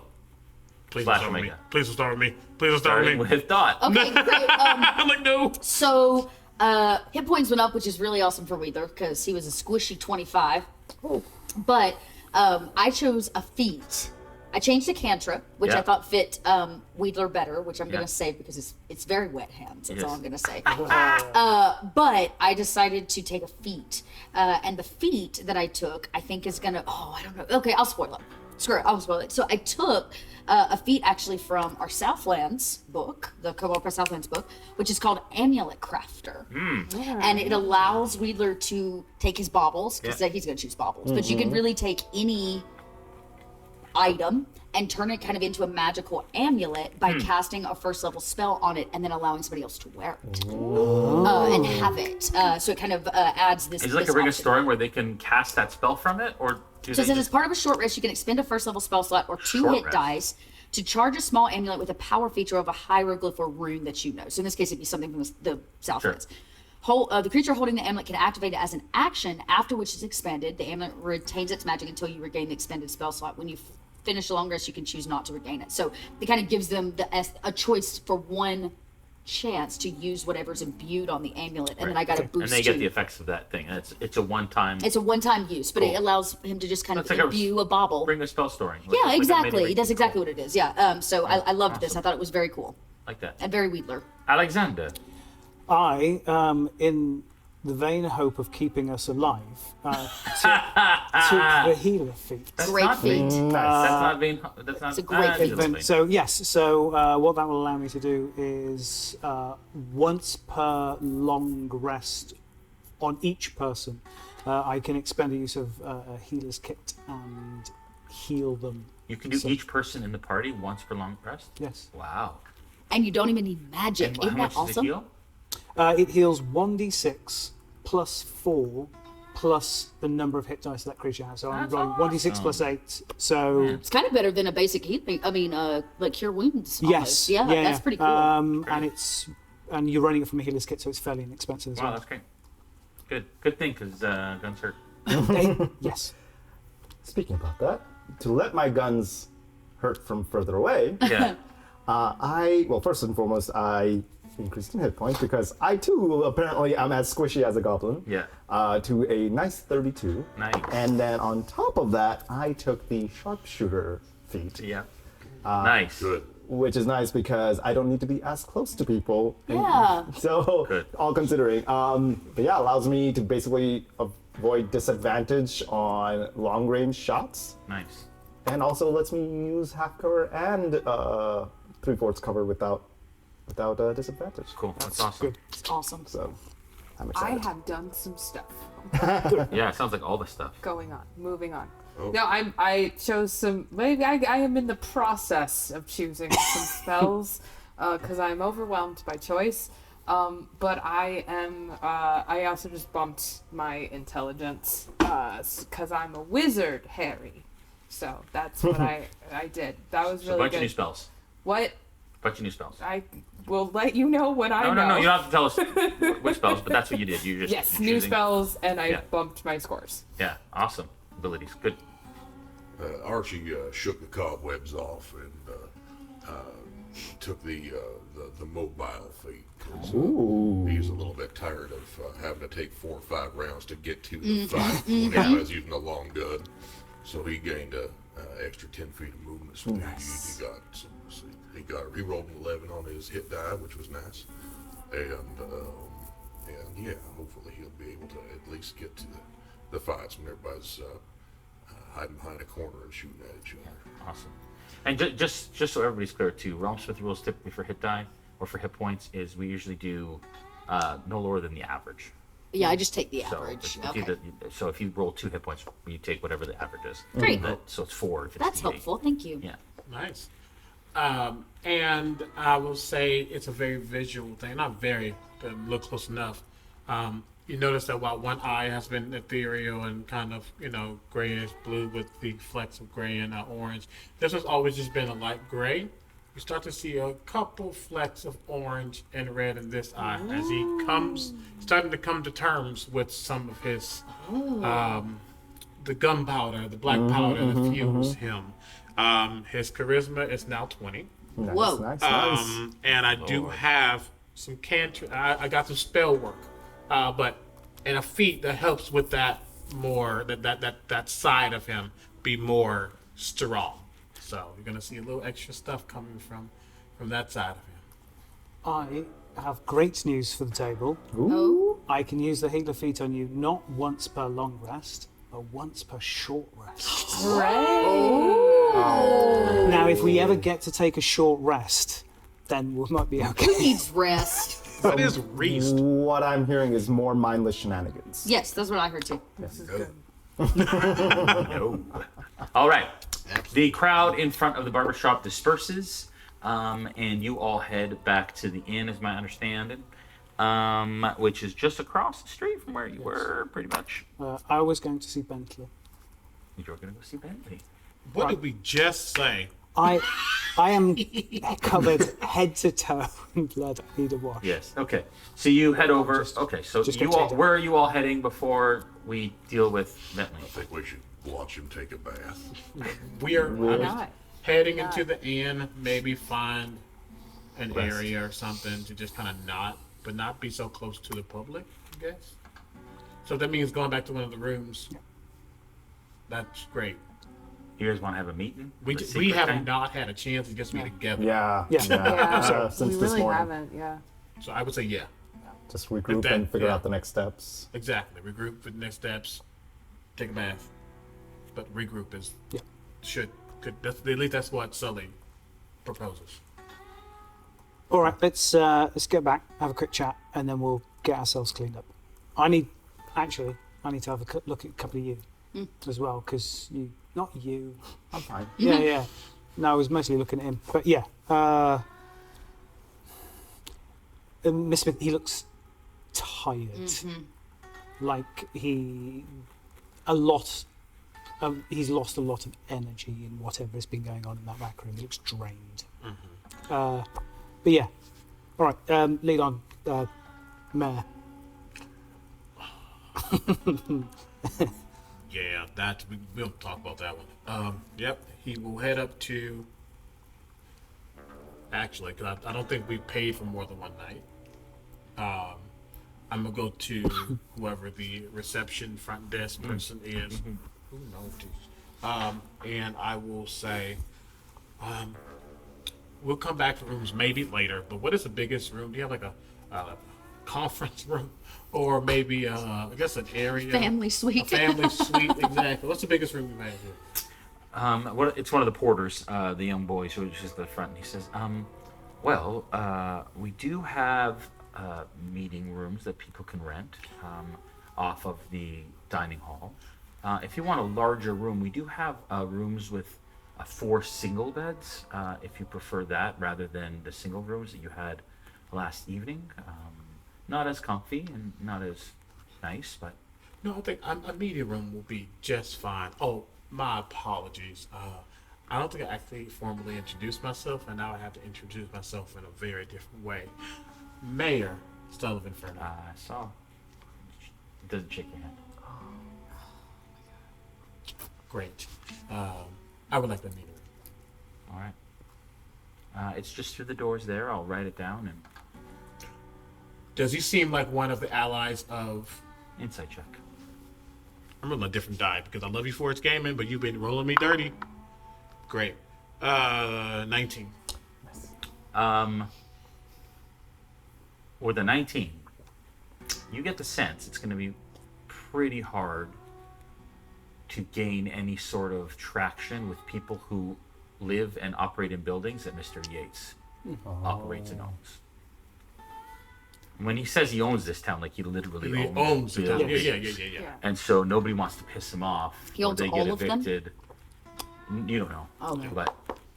But Anything with a mortgage, I guess. Yeah, probably. but you get the sense with the 19, the inn, the bathhouse, and the saloon and the spinning coin are all connected. And they all share a kitchen and they all share. Yeah. That makes sense. And actually, I think about that and I go, just the demeanor. Well, thank you so much. Not just gonna use it for a little bit. I appreciate it. And I'll walk towards the meeting room. Okay. All right. Okay. As you go in, you open the door to the meeting room, and there's like 3 doors leading off the dining hall. You weren't sure what they were before, but basically you walk in, and there's like a 10 by 10 foot room with like a conference table in the middle with some chairs. I will just go and like 2 single windows out the back of it, but they're like closed and shuttered. And I'll walk to the windows and just open. Yeah. Just like look through for a moment. Yeah. Deep sigh. As if a sigh kind of goes away, turns back around. Make sure that door is closed and locked. Okay. Well, that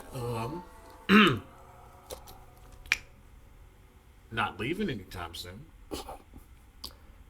I mean, you know what they say, no plan survives first contact with a wheedler. What did I do? No, you're fine. He's not a nice man. No, I don't think so. I won't say his name because he doesn't deserve it. Oh. Yeah. So what's the plan, Mayor? I'm barely a sheriff right now. I mean, Mayor Sully has ring to it. Can I be a bailiff? What's a bailiff? I don't know what's a sheriff. You want to be a bailiff? Yep. Wow. Sure, you can be bailiff Archie. Yeah. Yeah, names have purpose. Well, What shenanigans? Right, I don't know what's happening. I'm interested. He can't read my writing. he sent me, he gave me a note. I didn't read a single word. I couldn't read. While everybody's talking, Nexus is going to go, kind of like sit in the corner and kind of like dump out a few like things and just start sort of tinkering, and just sort of like quietly listening to everybody talk. And as Nexus is kind of doing her thing, you know, the shenanigans happening in my mind probably, he looks over because he starts to just look around and just think about the demeanor of that porter. Next, Yes. you seem pretty darn smart. I don't know if I am particularly more or less intelligent than the average being, but thank you for the compliment.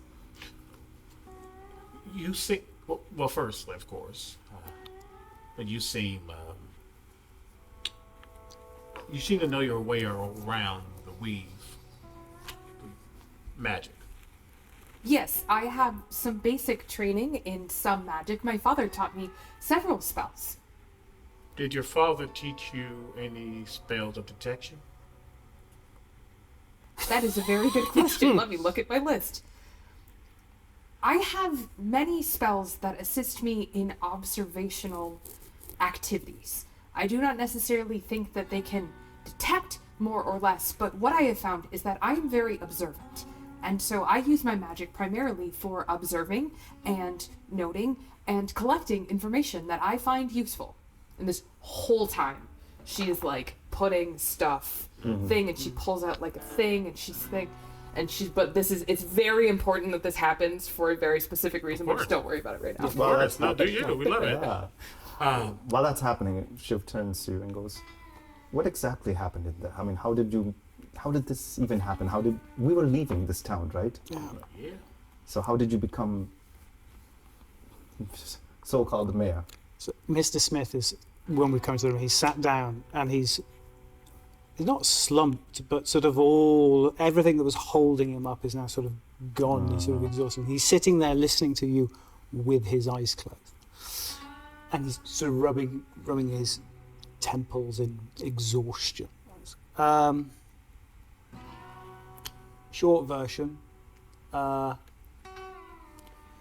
When the sheriff, the other one, yes, when he gained consciousness, a few seconds towards the end, he grabbed Sully's wrist and said, "Don't let him take the town." And I think we all know who he was talking about. Well, the only one who wants it. Yeah. No, I don't. No, trust me, I don't need that level of responsibility. And then, in the same breath, gave Sully the temporary authority to handle what's going on, and then he blacked out.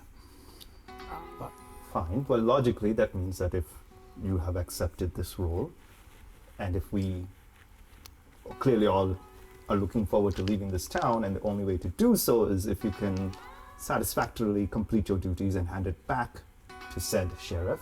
Yeah.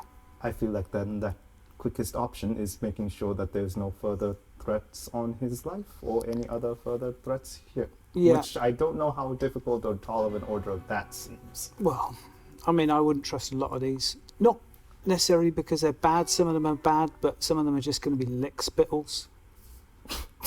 As Smith is talking, if you allow me, Sully's just gonna just saunter over, not like super fast, but just casually walk over. Notice how utterly exhausted you are because you watched that entire thing, and you know that he doesn't touch a lot of things, not with his bare hands.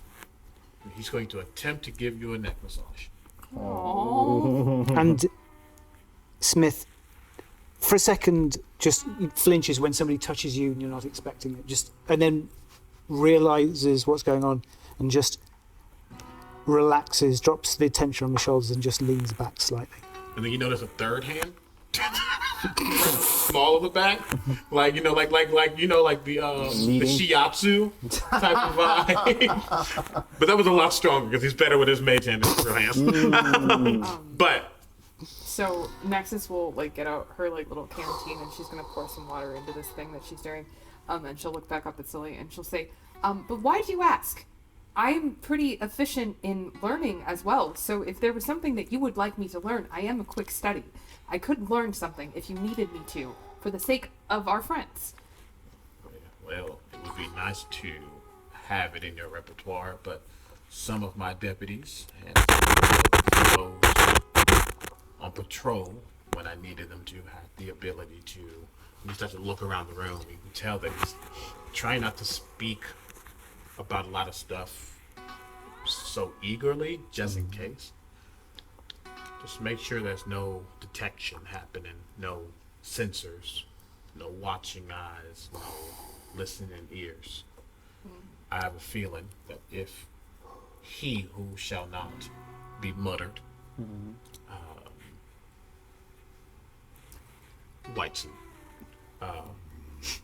if he owns and he wants to keep owning, he has a way of making sure that everything's on the up and up for him. Just make sure that he can't listen to him right now. That makes sense. I could ask the table. And she takes out a little tinder box and she lights a little cottony thing, and just so there's a little thing, but it's safe. It's fine. Don't worry about it. DM, what's in this room again? Table, windows, chairs. Chairs. Yeah. Sure. Actually, and if you won't, now look at Smith while this is happening. To go take your bath. Yeah, I need to. Be careful. All right. Okay. I'm sorry. What are you sorry for? It's all right. Let me have a quick look at you, big boy, before I go. I'm okay. No, I insist. There's sploot on the floor. Okay, let's have a look. You can see him trying to sort of summon whatever he's got left to have a look at the many bullet wounds in Archie's back. And I will bring out my healer's kit and sort of start bandaging you up and cleaning the wounds. Oh, this looks like somebody's already cleaned this a bit. Yep. Nexus, rub soap on me. I think. And she'll look at Mr. Smith and say, hydrogen peroxide. So. Oh, good. And as she says this, you all notice just this very subtle smell of coffee starts to fill the room, and you realize that Nexus has constructed this like very like rudimentary, like one of those like pour over coffee things. Yeah, like a drip, yeah. And like a drip coffee thing out of just like a bunch of like stupid like things that she had in her bag, and probably some that she borrowed from Wedler. And she pours a cup of coffee and she reaches in her bag and she gets a banana and she slides it across the table to Mr. Smith. It's a banana, eat it. Thank you. Oh. At this moment, you hear at the door. Yeah. Mayor. Sorry. I would just like crack the. I'm still like kneading, but the mage hand goes and cracks the door open a little bit. Yeah. And as you crack the door open, you see a creature that is slightly shorter than you are, maybe by 6 inches to a foot shorter than you are. That's not slightly. 6 inches to a foot shorter, so probably like 5 foot or so. Covered in feathers, resembling the head of a raven.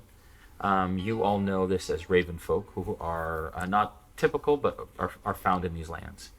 And kind of like looks behind and looks at you and looks around again. He's like, Mayor Sully? Yes. Yeah. What would you like? Well, can I come in? Looks back, looks up, looks down, looks back. I know he has like a tick, for lack of a better word, but like, did it seem like? No, it's not a tick. It just looks like he's constantly moving like a bird. Oh, okay. I get exactly. Like, like a bird, not like a literal tick, but yeah. I couldn't tell if it was anything specific or if he was just moving out. Okay, cool. Yeah. I look at the others and I'll say, "Go," and I'll like let go. Go take care of that. Sure. Yes. Come on in. All right. Thanks. So excuse me, and kind of comes in and is holding like a book, a big book, and is dressed in kind of a fine shirt, but with no sleeves, that has been kind of but neatly stitched, and these breeches that kind of end just below the knee, and kind of comes in and looks at everyone around and says, hello everyone, I'd like to speak to the mayor. Privately. Mayor, may I speak candidly in front of everybody? If you believe is it something that I need to hear by myself? Do you speak common? I don't speak candid.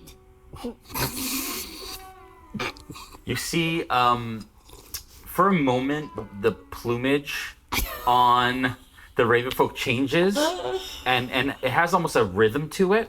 And as it does, you see, and it's a black raven, but as it does this, there's different colors that kind of flash. And it kind of shakes its head and says, urgent business, Mayor. I'll step outside. All right. I'll step out. I'm sure I'll start to see Smith head out, but I'm not going to say he's leaving yet. Did he give his name? No. Okay, I just want to make sure. I'll step out and go. Yeah. I'll be right back. Yeah. Close the door? Yeah. Listening? Yeah. And we all just jump to the door. Just like stack our heads up. Yeah. Congratulations. First, my name is Crick. I'm what? Crick. Crick. And I am the clerk for the town hall, and I'm here to deal with mayoral business. Nexus will open the door and say, "You should have this conversation inside." And I'll just look at Nexus, and it's a smile, and I know it's probably not going to read well, but it's a smile saying, "Give me a moment, please." Nexus will just go. And thank you. I appreciate it, Crick. Absolutely. Yeah. And he looks at the book. Yes. And the book? Oh, yeah. Many notes of things that have to be taken care of in the town. There's some decisions that need to be made today. Yeah. Somebody did, as the sheriff and as the mayor, you need to discuss the bounty that was collected today and who actually finished off the unliving bandit that is here. That is 100 gold that needs to be dispersed. It is? From the coffers. From the coffers. All right. So let's deal with that first. Who is the one to bring down that bandit? Well, there were a couple. A Wedler, subtle wet hands, dealt with one of the bandits. Archie, an Arcturus, dealt with another of the bandits. My understanding is, though, that there's only one body to be found, and we can't There prove is. if there are any others, so only 100 gold is to be dispersed at this time. Then how about we give the gold to Wedler? All right. All right. Yep. Is that settled? Sure. Yep. Great. Then I that's will. one. I will make sure that is delivered. I appreciate it. Deliver it to the Driftwood Haven. All right.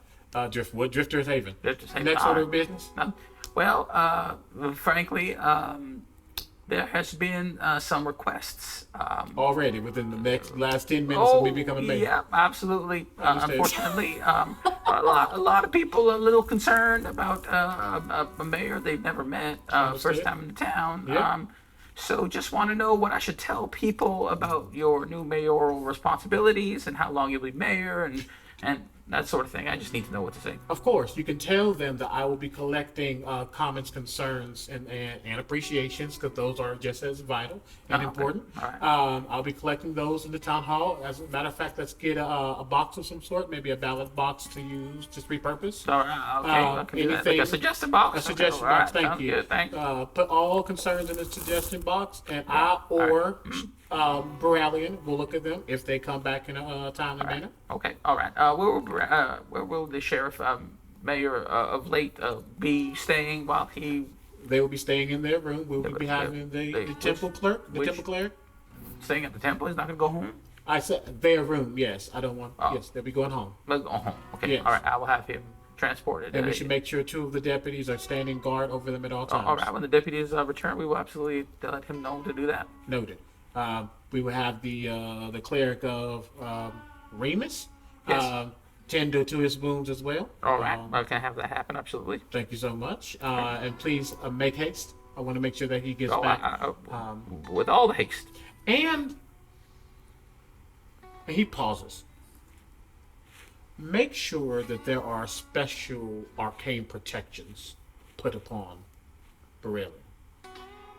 I don't know any myself. I don't know if I know anybody who can perform these. Do you have somebody who you would like to use for this? The cleric of Ramus should have some protective measures. Possible. Should that come out of the coffers? Well, any tithe and offering to the church is tithe and offering back into the town. All right. Okay. So, yes. Good. All right. I will do that. Is there any limit on what we should spend for those off services? Not at all. Okay. All right. I think that is all the business that I have to attend to. Anything else for me? You need to find an assistant for you. You're doing a lot of work, and I want to make sure that I am the assistant. Oh, but I'm an your assistant to the assistant. We're gonna hire somebody? Yeah, why not? Put on the notice board. Please put up that Crick is looking for an assistant to help with his load as well. Oh well, all right. Of course, you deserve the best. Moving up in the world. All right. You see kind of the yellow flashing between some his feathers, and it goes back to normal. But I think let me return to this business right now. If you need me, Thank you. You know where to find me. Thank you, Sheriff. All right. Of course. Okay. Thank you so much. You kind of like. Can I see that book really quickly? This book? Yeah. Yeah, sure. I'll bring it right back to you. All right. Thank you. Take the book. Open. Go. The door gets opens behind me. Yeah. I step in. Yeah. The door closes. Immediately hands the book to Yeah. Don't know how many pages it is, but definitely get that started. Got it. Okay. That was a lot, but. All right. Yeah. Hands it back. Well, Yeah. thank you. Of course, thank you. All right. Have a good day, now. You too, Mayor. Walks off. Mayor Sully, I feel as the person who has just read all of the town secret, I am very equipped to apply for the job. I would like to submit my application. If that is something you would love to take on, then by all means, Nexus. Nexus just beams. Oh boy. I can sit down, 'cause I feel like my spiritual back hurts now. All right. What do y'all do? You went to go have a bath. Okay. You enter the tunnel and end up on the other side. And immediately, as you kind of walk in, there's a bit of a gasp in the area. And the area at this time of day, mid-afternoon, is fairly quiet within the place. There's only like maybe a couple attendants that are walking around. And Bentley sees you at the front door and looks at you and then looks down quickly at the table and kind of picks up a book and starts kind of looking through it and writing. Can I make an Yeah, sure can.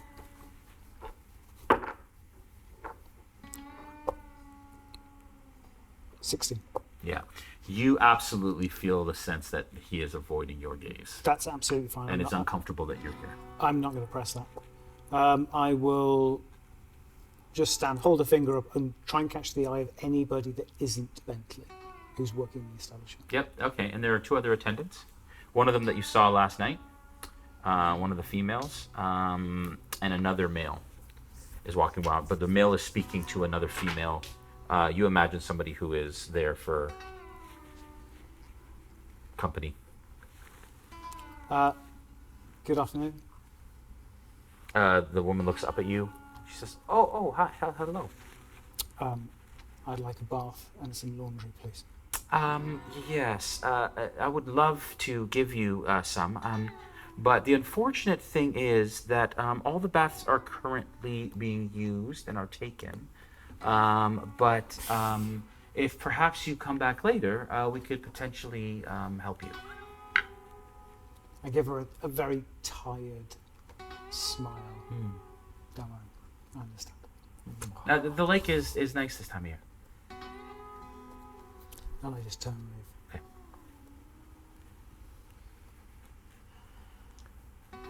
What do y'all do? Back in the room. Yes. Wedler has holed up in the corner, and you see he's been kind of piecing something together. You don't exactly know what it is, but he begins pulling out these kind of strings, and he loops it, and he makes a little stringed instrument out of what is in his pockets. Very clearly breaks it out every once in a while, and he is writing a song. And you can hear him saying something like, Mr. Yates is the one I hate. No. All he does is dictate. Sorry, I thought that was going. Yeah, and then he just like PG-13 show, everybody. And you can hear Wheeler trying to put this song together, but he is very loudly singing about how much, and the chorus is, Mr. Yates, the one I hate. That's clapping. Thanks. Yeah. I've learned that sometimes through song I can work out my emotions. You have a little bit of an artist blood in you, I suppose. I don't know what that is. You don't know what an artist. How about creative. Someone who's very imaginative. Yes, I imagine so many things. Like the time I imagined blowing up the bank with dynamite. Oh. But I didn't do it, Sully. I didn't do it. Weeper, speaking of your innermost desires, we still have not yet spoken with Tweedler. No. Do you think, and Nexus will look at Sully, do you think that is something that we are still capable of accomplishing? I don't know if the Merritt can leave town, but I really think that Tweedler's still there. Or they called Tweed, old man Tweed. If he's still there, maybe he has information. Because he lives close, but not close enough, which means he's chosen not to be in this town for probably good reason. Maybe he can tell us. And if it's actually Tweedler, the Tweedler to the Wheedler, then he knows a lot about this town. He's been here longer than anybody. This is flavor. But Sully has been sitting down, just kind of contemplating. And as they talk about the mayor not leaving and Tweedler just being outside of town, he absolutely falls through the chair and hits the ground. That's it. Oh, okay. You okay? Oh, yeah. Yeah, Wheeler goes, oh no, Sheriff! I'm fine. Okay. That didn't.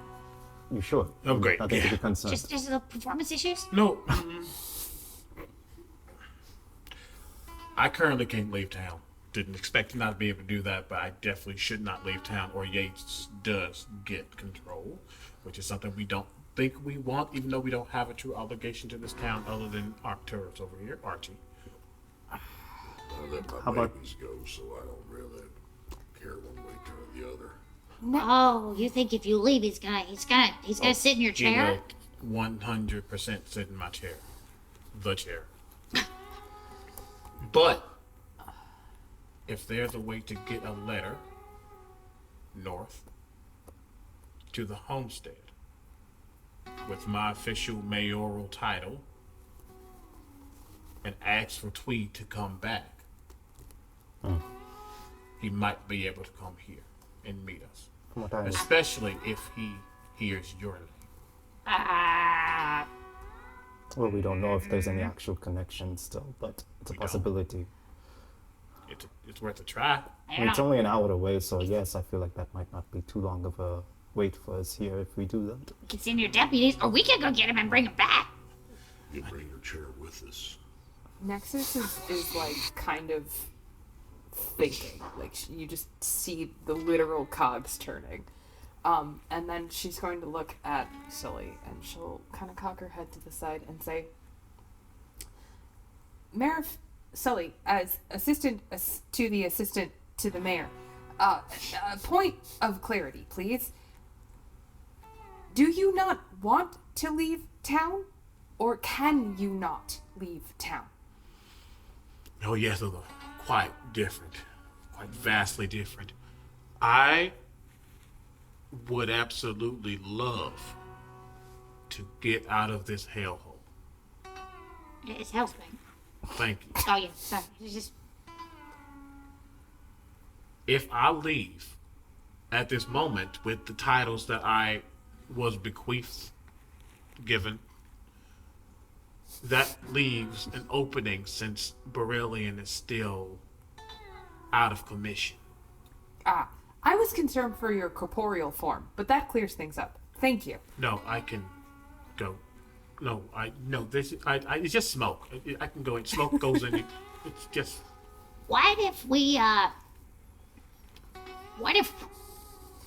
got Yates out of town, and then we could all go? You know, set a little distraction. I don't know if that's even possible unless the bandits show it back up and got him out. I don't know. I could take the message.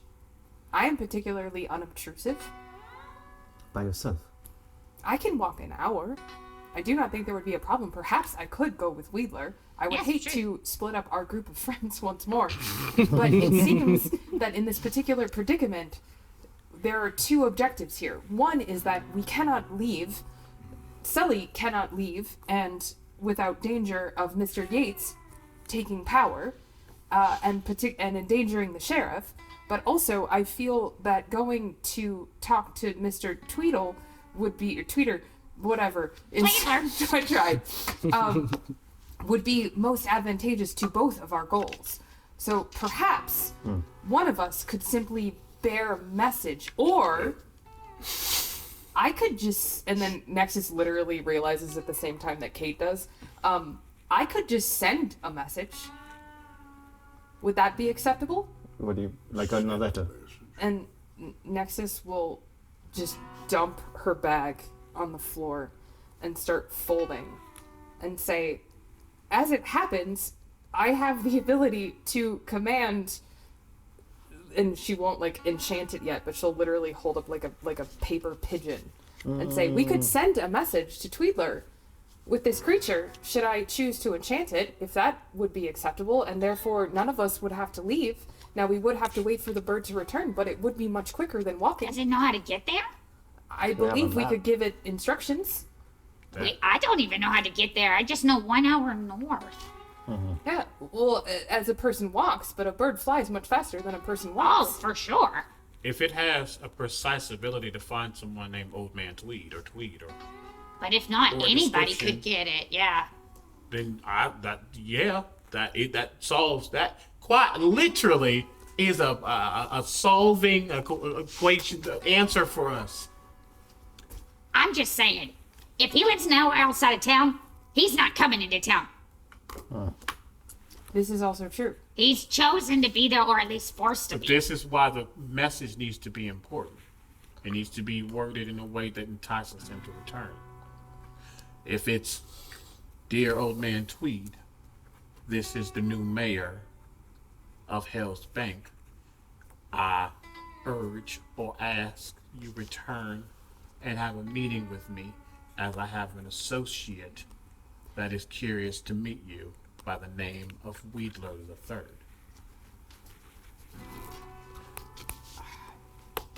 This is happening.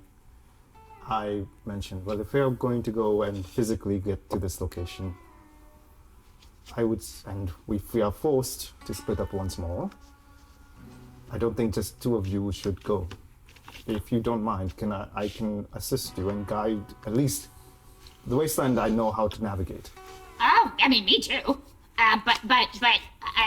So, while all of you are fixing the ex-sheriff, I visited the old Needle and Thread. I went to see the ruins. And remember, the book told us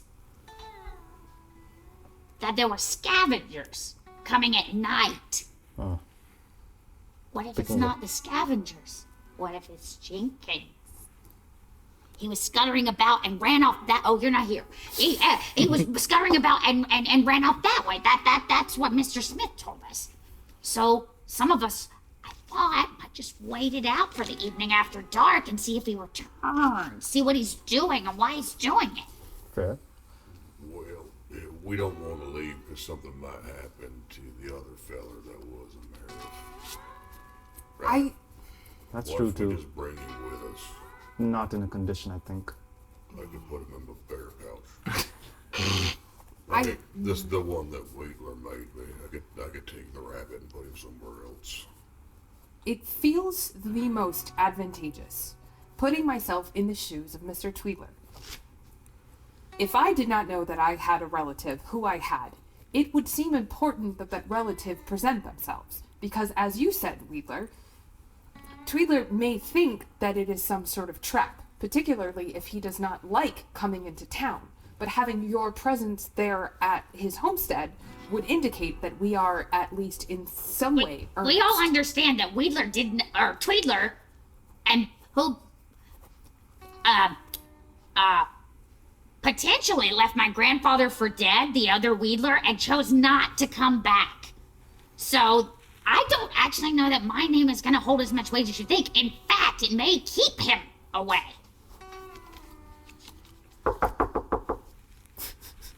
Yes? It's Crick again. Oh, come on in. All right, thank you. It opens the door and says, all right, well, here is the gold for Wedler. You can give that to him. The mage hand will take it. All right. Like, ooh, and then you did a good job. Technically, you handled the bandit. Well, everyone did, but I'll put your name down so you can do what you want with this. What is it? Oh. It's 100 pieces of gold. Yeah, like it weighs in your hand and it clinks. I know what I'm doing with this. Well, if you want to, technically, as you know, Archie and Shiv and everyone did help. Oh, yeah. I mean, if you guys want If the not, gold. but I just put it in your hands. So. I technically didn't hit anything, so. I mean, I really have no interest in this many gold pieces, but I do have an interest in putting it in the bank. Oh, Jesus. Okay. I mean, that's where all the gold's kept. Mr. Yates made that very clear. Not wrong. So, The first bit of investment, I suppose, then. Perhaps we could use a portion of it to buy a horse to get to Tweedle. I just had an idea! All we have to do is make everybody in town think you're here. Okay. I would love to know more. Right.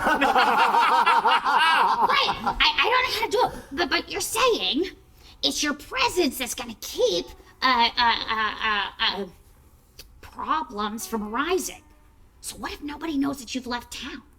We just tell them you're locked up in your office for the afternoon. It's a ruse! What happens if someone tries to break in? Well, we're not gonna be gone long. It's 1 hour there and 1 hour back. We can do it in 3 tops. Nexus looks at Wedler and says, "Your bauble, is it power transferable?"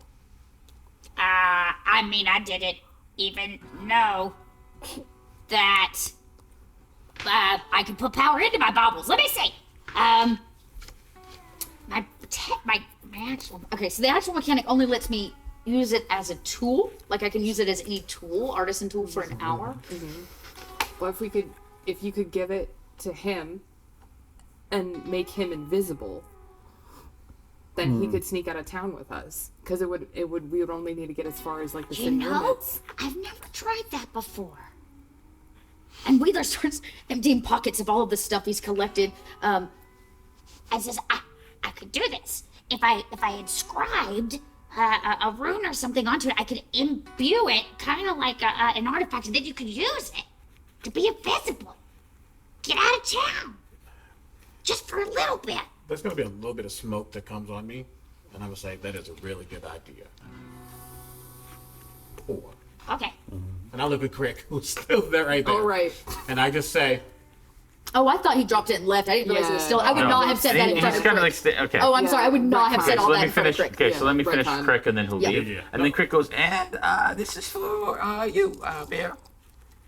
And he hands you a sealed envelope.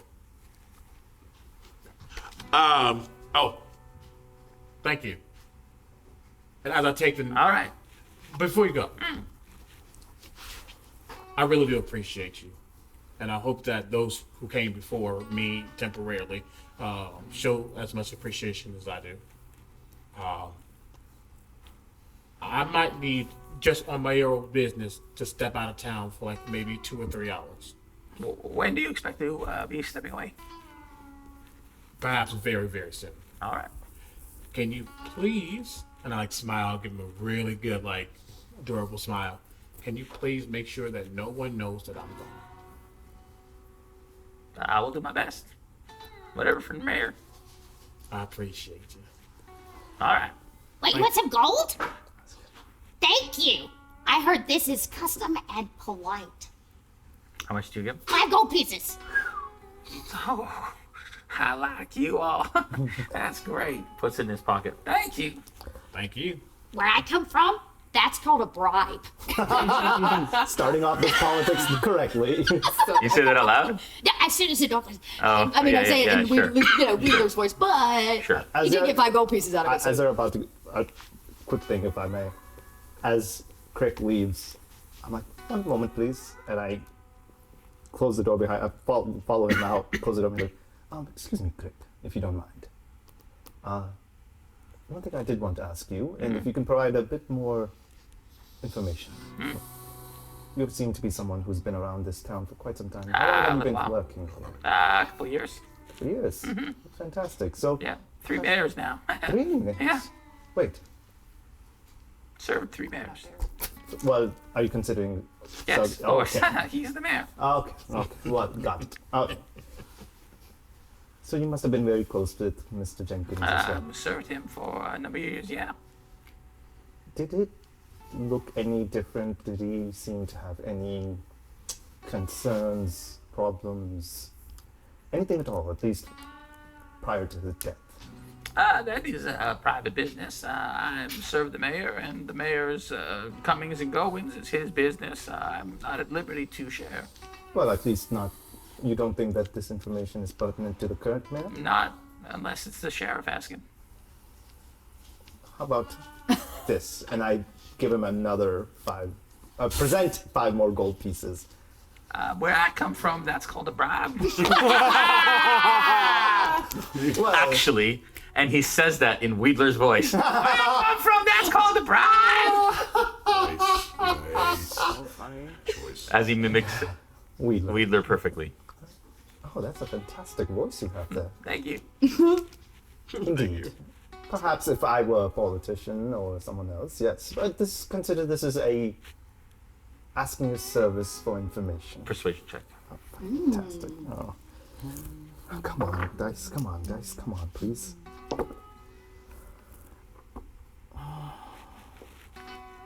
Well, that was a 4. And you see him just jiggle the coin in his hands. If you make it 10, maybe I have some more information. Oh. You're a smart person. How about 8? How about 10? Depending on the information, I suppose this is very good information. And I drop 10 coin in his hand. The 5 more? Okay. Yeah. So 10 gold. So he's 18 gold. Yeah, this in the last 10 is- minutes. Which is probably more than like months of wages. All right. What do you want to know again?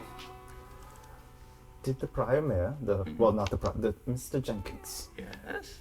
prior to his death, Yes. if you can let me know what did he have any concerns? Who did he talk to? Did he seem out of sorts, perhaps? Or threatened? Yeah, I would say I can neither deny or confirm, but one might believe that maybe he and Mr. Yates didn't really get along very well. Really? Yeah. And yet they say that they're best of friends. I wouldn't say best. They were business partners, of course. All of that sort of thing, but... Well, what do you make of Mr. Yates? I think that Mr. Yates is necessary. Necessary. Yep. Perhaps to you or to the town? To the town. Indeed. And if Mr. Yates was no longer necessary, would the town folk still appreciate him? Want him around? He's not very nice. Well, I mean, people cannot be nice and still exist in society. Which is but, why he's necessary. Well, that was illuminating. Thank you. Thank you. Bye! He turns around and he walks out. This guy needs to be Wedler's best friend. They're like a comedy egg waiting to happen. Oh, gosh. And then I walk in. Yeah. He goes, and I don't know if that was any bit useful, but it turns out there was something that Mr. Jenkins was concerned about, or at least apparently they had a bit of a tiff, Mr. Jenkins and Mr. Yates. Surprise, surprise. Not quite the best of friends that he tried to make it out to be. I didn't expect any less. Now, the sheriff said he was friends, right? He... Oh, wait, I wasn't there for that. I don't know that information. Well... Auge, before we go far, has Smith come back yet? No. In fact, actually, as you walk out of the bathhouse a little while ago, as you're leaving, you watch as a black feathered raven folk struts into the parlor, into the Paradise Lodge, and says, "Ginger!" And he like jingles the whole bag of coin as he walks past you. And he's wearing a cute little shirt with little breeches. Oh, he's gonna get his little feetsy rubbed. More than that. Yeah, no, okay, PG-13. I'm just kidding. He's gonna get his feathers fluffed. Something. One of us were bound to He's gonna say get it. plugged. This bad. I will head back into the tavern. Yeah. With the intent of In the inn, you mean? Where they Sorry, are? yeah, Yeah. yes. Yep. with the intent of going up to my room Yeah. to get cleaned up, and then be like, realizing that we had only booked the one room, and I will go back towards the meeting room in the hope that they're still there. Yeah. Yeah. And as you go in, you all meet up now, and that time has passed. And Tangy feet. What? Whose feet? Yep, Yates. It smells like he has tangy feet, too. I'm sorry? Wait, I'm sorry. Yeah. As in, like Like the smell of the shoe? Yeah, like Shiv's buddy there. Wait, what? You Wait. don't think? Are you sure? Oh, yeah, pretty sure. When did you realize this? Oh, a long time ago. Okay, well, it's good to know now. Yeah, tangy feet. I'm going to like go over to Archie. And again, I don't touch people a lot. I'm going to like hold out my hands to like hold yours really quickly. If you are you positive that's what you smell? Smelled a lot like tangy feet, yep. Okay. Now, I don't know if he'd been playing around like sometimes you put like a tangy shoe in your mouth in front of your new friends. Make it real awkward for everybody, or if he's himself tangy in the foot region. I'm having thoughts. Big ones. I am too. Yeah. Should we share? Because they seem way too big for this room. We've got a problem as well.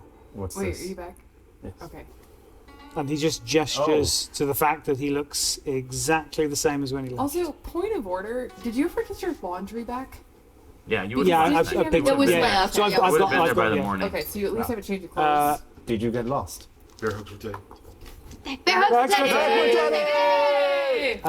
No. Basically, any business that has got tanglings with Mr. Yates has been obviously suggested that they withdraw their services from us. I was told that all the baths were busy and perhaps I should come back later. But I saw the look on their faces. They were scared. They don't want anything to do with me and by extension, us. We haven't asked, unless you did while I was gone. I wouldn't be surprised if all the rooms tonight might suddenly be full by the time we actually try and book one. Even with a mayoral decree? It don't matter, mate. Hmm. Yeah. Sometimes money can beat out politics. I reckon that what we'll probably have to do is shift our lodgings, but we'll be able to sleep in the town hall. Because you'll have access to that building. He has mine. That's mine. Yeah. I mean, yes. We can sleep in the town hall, what isn't a mine. I would. Okay, well, It's also got a door. what's We need to now clean it up because it's now essentially my office.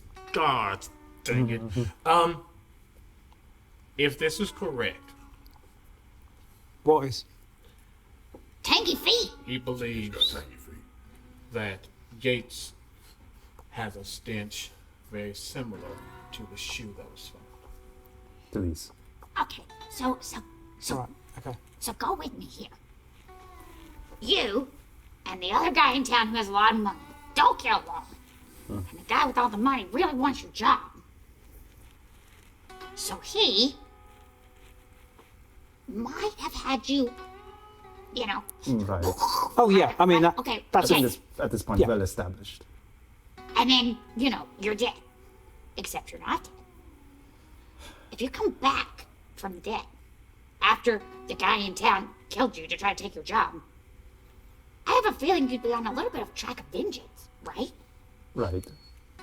Which means that he's up and walking not to go back to the old thread and whatever, but to hunt Yates. So his destination, you're saying, is the bank. The bank has bars on all the windows and big gates out front. And yeah, I've seen a few banks before. I don't really understand why people need banks, but I don't understand a lot of things. But he's built a fortress. Based on having scoped the building, can I denote? Is it a bit more locked down than your average bank in a small town like this? Does it have more fortification? It's stronger and more well built than any other building in this town. Okay. I would say you've probably only been in a handful of towns since you left the tribe. Yeah, sure. Pass through here or there. Yeah, sure, yeah. And you've never, it's the nicest bank you've seen in your travels. I'm just saying, it could be maybe a good idea to scope out the inside of the bank. I did pee on the doorstep. I'm sorry in advance. But I did too. oh yeah, high five. No, I mean, not recently, but yeah. Okay. Oh, but I guess what I'm saying is, somebody has to be raising all of these things from the dead. Yeah, but if that was the case, why would Yates raise Jenkins? Because that would cause problems. Is it? And Nexus will look at the group as a whole. I am not experienced in these matters, but is it possible that Yates is himself one of these creatures? Possibly. Yeah. Or, and I look at the door to make sure it's locked. Or he's something else. Yeah. I look at Smith. There's a sigh up on my face, and you have a really good insight. No, I'm about to reveal. I'm about to say something I don't want to say, but I'm saying it. I have a theory, and it requires the temple, or at least the priest from the temple.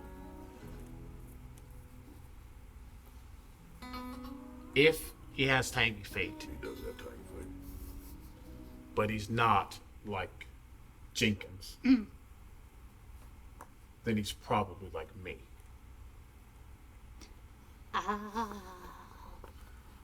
Nexus like raises her hand slightly. With the utmost respect, as you are my friend, what are you?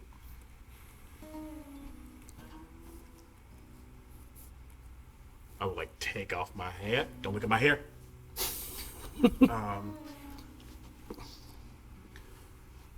Don't cover your mic.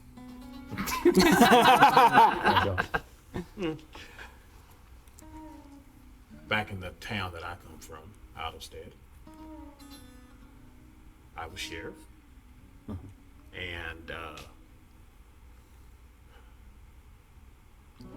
there were some bandits, some of you are not familiar with, who tried to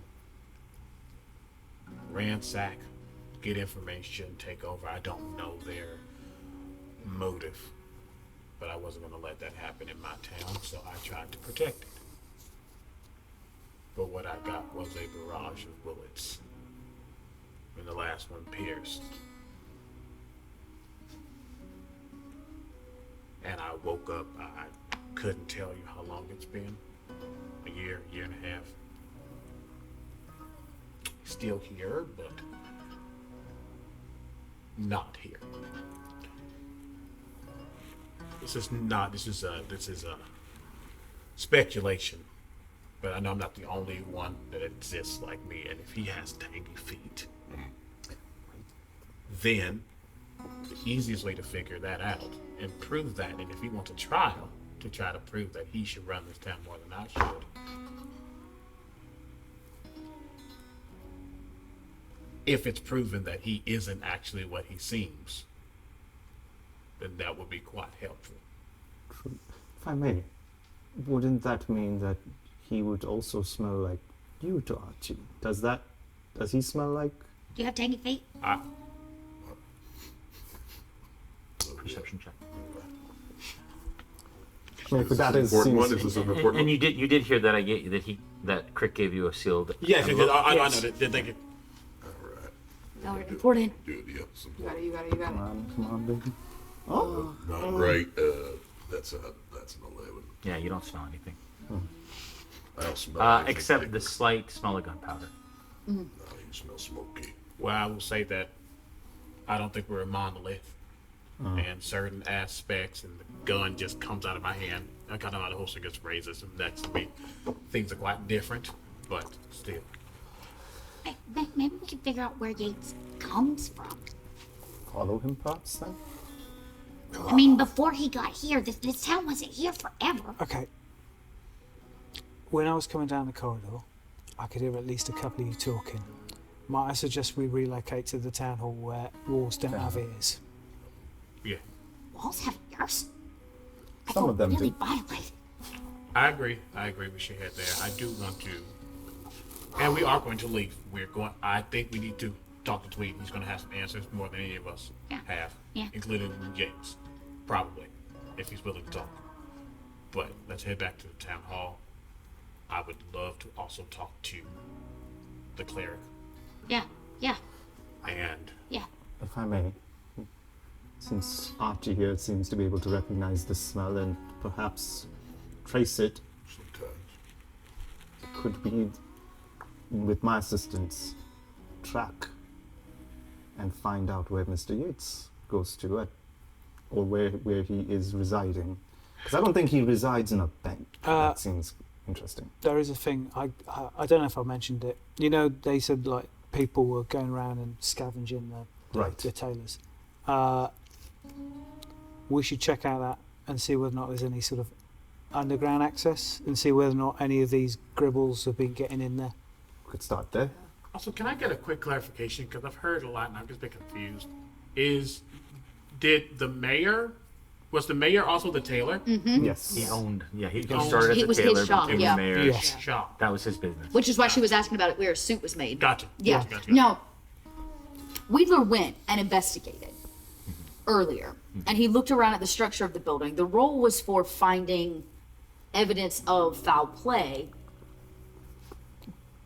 Did it look like there were holes dug up, or that the structure? Because you said the upper floor had collapsed down to the. But was there an under area of that? Not that you saw with your check. I mean, I did check the ruins and didn't really see anything that. Nothing obvious. There was nothing obvious about something burrowing or tunneling up. In fact, there was a lot of debris from the second floor that had fallen down. No, sorry, I don't mean like that. I mean like there is a cellar and something that knows a building has gone back in. Oh, you think he's hiding in the cellar? Well, there is a great big undead mare running around somewhere and we ain't seen it. So if I had to pick one place, We haven't that checked would be the his place. hole again. Yes. We haven't checked. We didn't check if he goes back at night. How about this? If I may suggest a plan, we have 3 tracks that it seems we need to follow up on. Still need to find out your relative I am not related to Tweedler. or someone who knew your relative. But yes, that would be nice. I think that for that one, perhaps since you two seem to be most keen, they might be able to track this down and follow through. Could we not just send him a letter? That's up to you We two. have the capacity to send a letter in several different ways. However, the concern has been raised that without Wedler, he may not take things seriously, especially since he lives so far outside of town, and we do not want to waste time. It's only an hour. I'm sure somebody could just, I'm sure there's somebody who will send a message. At this point, it's about late afternoon. I don't know if anybody would be all considering, I don't know if anyone in this town would like to provide assistance, as you had put out. Yeah, no, that's a good point. All right. We need to.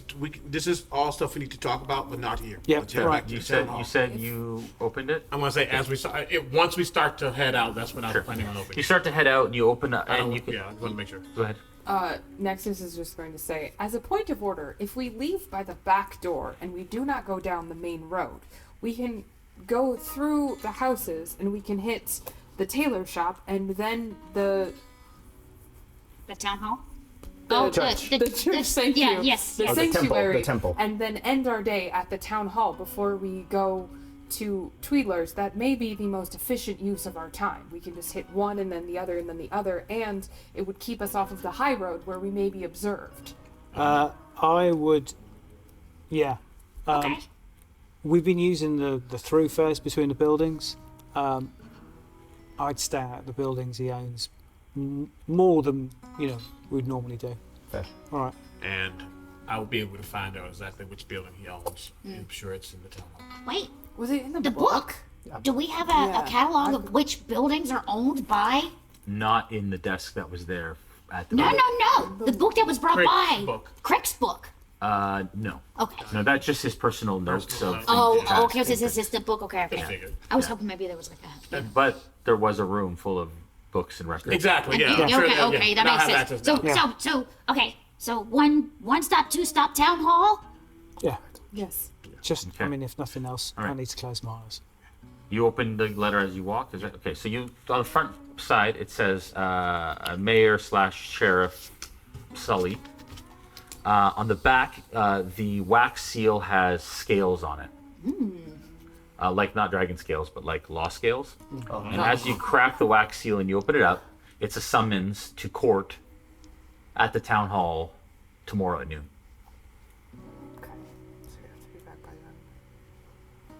Okay. Okay. You all exit kind of the side exit. That's the only exit. It's kind of the side exit out of the dining hall. You step out into the area, and again, it's later afternoon, so the sun is kind of well over to one side. And you look over towards, you notice, just out of the corner of your eye, that there is a bit of a small gathering outside of the Undertaker's building. What's going on? And as you look over, I'm about to tell you, as you look over the crowd, you see the top of what appears to be an open casket that has been leaned up against the wall. And above that, there's a sign that's kind of like a nicely kind of painted sign that says goodbyes. And you see that there's a silhouette in that casket. What do you do? As we try to do another thing, the voice of God gives us another potential plot. Hey, is it the same Undertaker that we spoke to? Is he out there? Yeah, well, no. So there's a small crowd, a casket that they're surrounded and looking at. Some of them, you can tell the gentlemen have their hats off and on their chests. And it is like 70 feet from you right now, across the way at the Undertaker's. What? Okay. Wait here. I grab my eyeball.